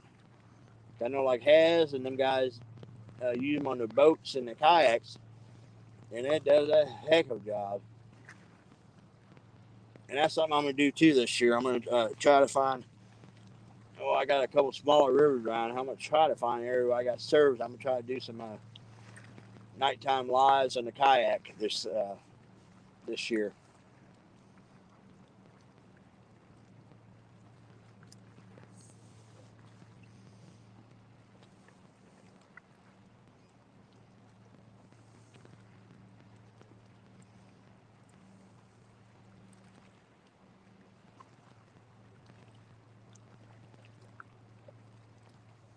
Well, one barge finally got by. I think this is the first time since I've been out here I haven't had a barge coming up or down river.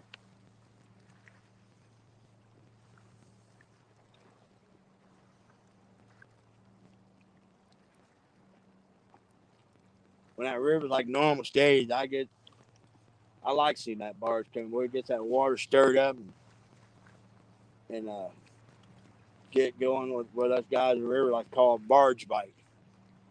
And then barge come out and throw that wake and get that bottom stirred up. Well, get them cats fired up. Sometimes you'll get a 10 or 15-minute little flurry of activity.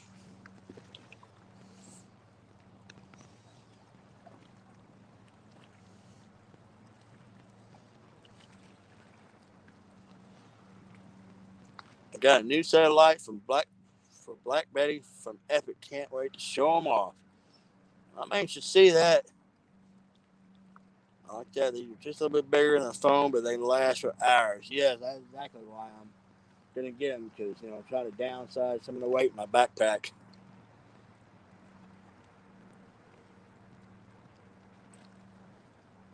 First, you guys fish too? Okay.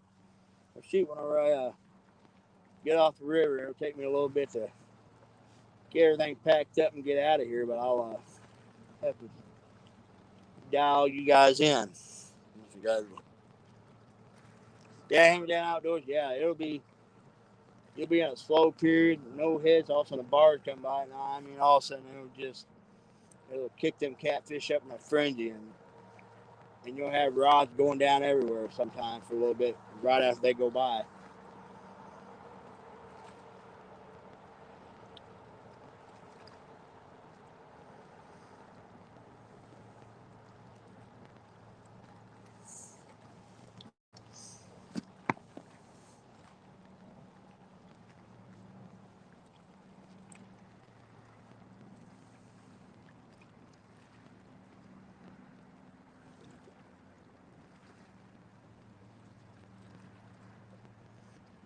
I might spend the next couple of days after this trying to get some loading up on some get some fresh bait.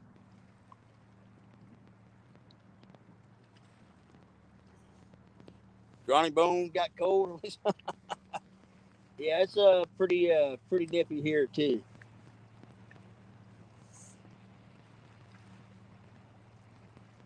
Yeah, I just got a pair of leather boots on and to walk in here. My feet got to sweating, and now the old feet are getting a little cold.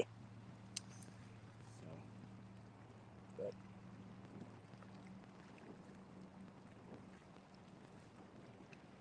but it is definitely, like I said, it is a pretty night.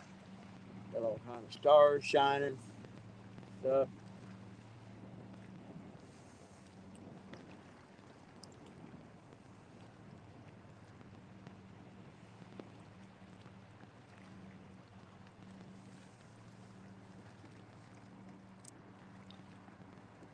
All you need to attach from the tip and go down the main rod. Get him. Yeah, Danny, he did that a couple of his lives last year, and it worked out pretty awesome. I had a buddy of mine years ago. He did the same thing. I mean, this was back in the '90s. He took some Christmas tree. He was just like you, Danny. That's all he used them big surf rods, and he had a little D-cell battery, one of the little square batteries, taped to the bottom of his rod, and he plugged them things in, and he carried like a little backpack full of them things. And, oh yeah, you could see his rods. Back before we had all the glowing rods and the lights back then, that's all we ever used was a propane lantern. You take, a little extra fuel with you out in the river and fish all night, and extra mantles.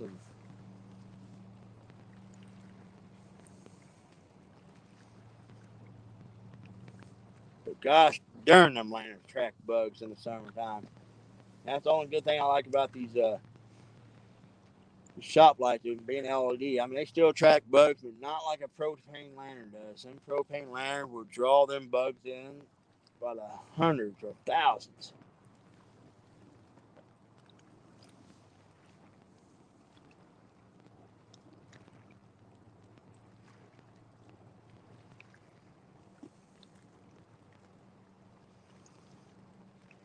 Yeah, these Uncle Lou rods, I got the thing, I didn't even realize the tips glowed that much when I were in the dark. When I first got them, I stuck them up in the corner of the house and went to bed one night and got up a couple hours later to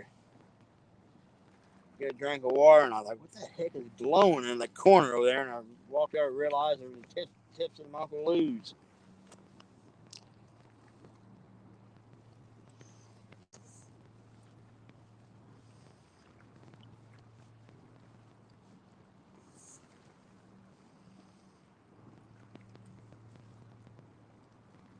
I got a buddy of mine, that fisher. He was supposed to come with me tonight, but he had some issues come up.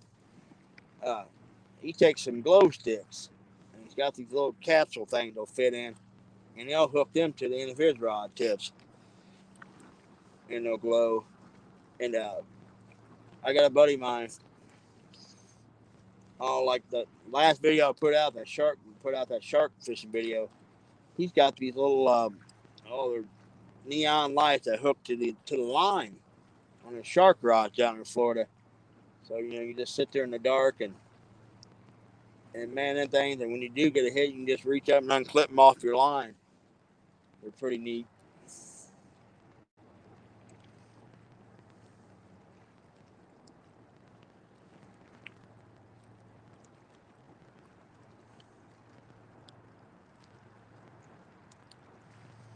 Like Danny's got the right idea. He's got a little generator he takes with him, and as long as he's got fuel, heck, he's got power source. And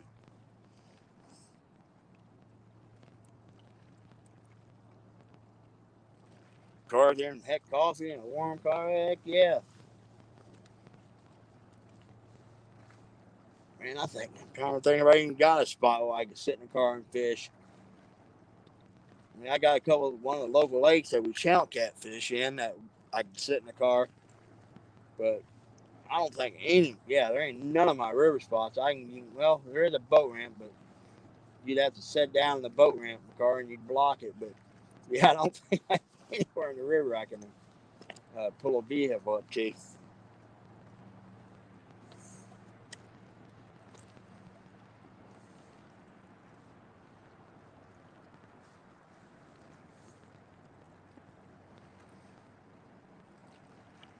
I know me and my buddies back when we was in high school and stuff, when the river would be up and flooding,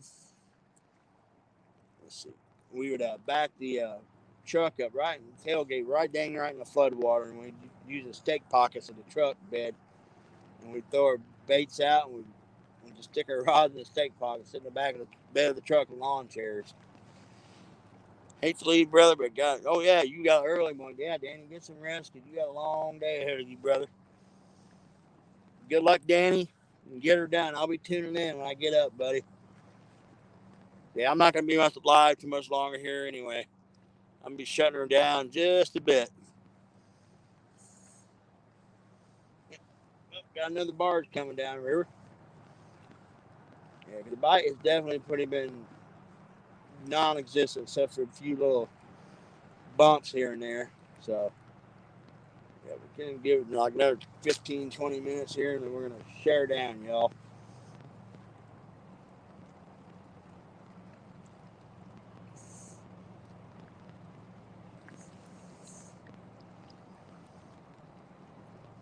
We should have a new video coming out here in the next few days. So, it's a little ultralight carp fishing video we did on a creek.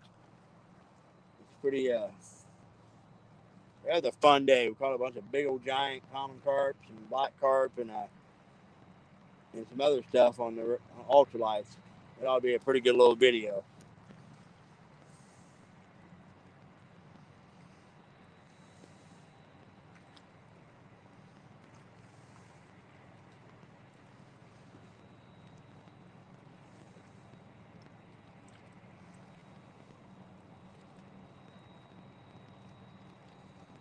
You're done, Danny.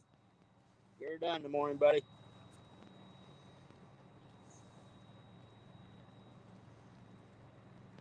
Yeah, I just hope the high water don't mess Danny's bite up. He's been on the fish, so hopefully this water coming up don't mess him up.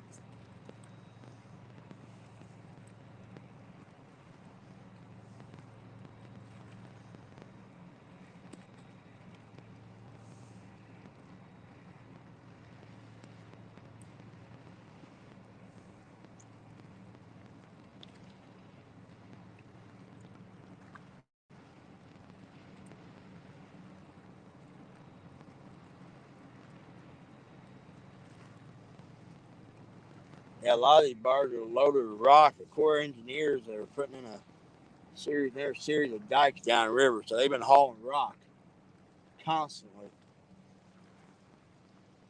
Down there and unloading it and dumping them.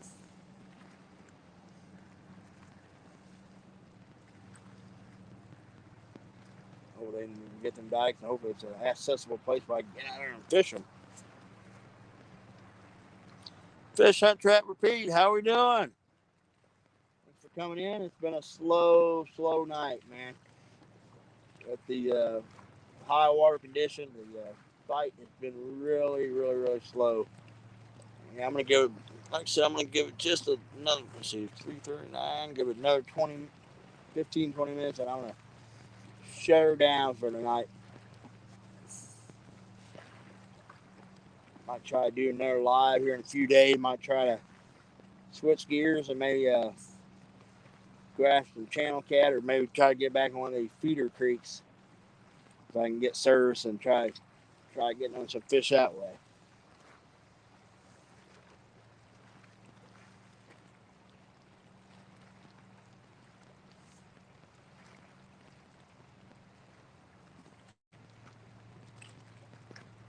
Yeah, y'all, I definitely didn't think it was going to, temperature was supposed to drop this much.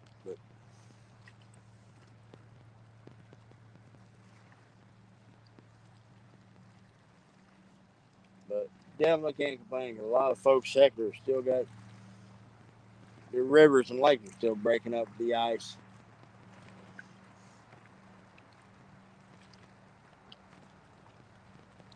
Philip, thank you very much for coming in, buddy.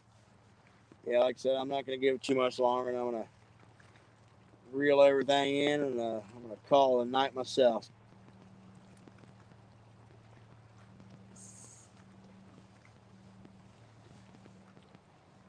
But y'all can plan on it, though, once when the spring officially gets here and the water temperature gets up. I will be doing some all-night trips. A bunch of lights and everything, and hopefully get a buddy or two mine to come out with me, and we'll be pulling some all-night trips. So do some all-night live streams this summer.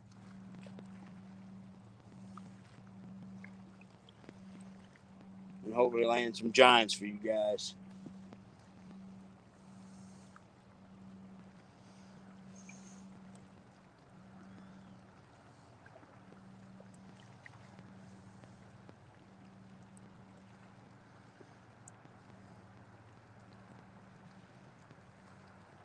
These field mice, there's a bunch of field mice running around here, and they've been running around on this dike all night, running around by my feet and stuff. And these old fellers are gonna get themselves pushed out here when this river starts coming over these rocks. Yeah, these rocks. We'll run them out of here. Like I was saying earlier in the live, you'll come out on the base of this dike in the summertime, and there will be just water snakes everywhere on the base. You won't catch them like way out on that wing out there, but you'll catch them out here and around this base. And you'll just come up there, and if you got your bait bucket sitting around, they'll just harass the crap out of you. And they're not poisonous, just brown water snakes, but they will startle you, though. You'll go to get something, and there'll be one laying.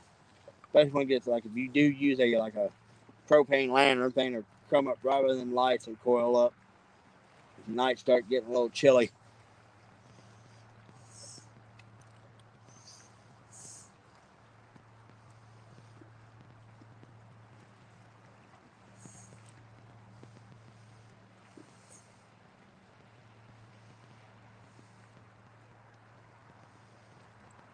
I'm ready for the water to warm up and the flatheads start hitting.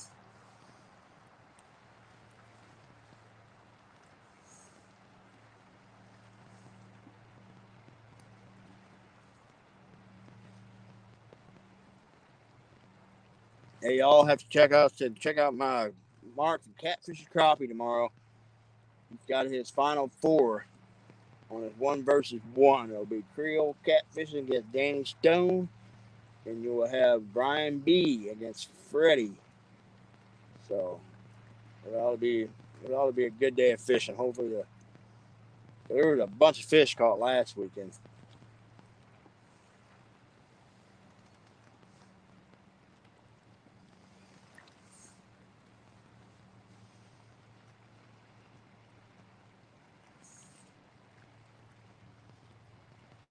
Folks, I guess I'm gonna go ahead and share down. This is not a pan out, but man, I appreciate so much everybody coming and watching, and definitely got more lives coming up. You know, weather coming in, starting to warm up. I would definitely be. I'm gonna try to do like I did in the last fall. I was starting on the weather. I try to on Wednesdays. I would try to go live. So I'm gonna hope to be able to do that once the weather breaks. Try to do at least one live a week and try to keep the videos rolling. But everybody, thank you so much for coming in and watching the rods for me, even though it was a slow night. Mr. Steve Adam, I'm getting ready to share down, buddy. Been fishing for not quite 4 hours, but it's just been a few little dink bites. And like I said, I wasn't too optimistic when I come out here with the water coming up high fast as it is. But hopefully here in the next couple weeks, since rivers kind of start stabilizing now, it's going to be high for a while. But if it comes up and stays up, it'll the fishing will improve. So, but guys, thanks for coming in. We'll catch you in the next one.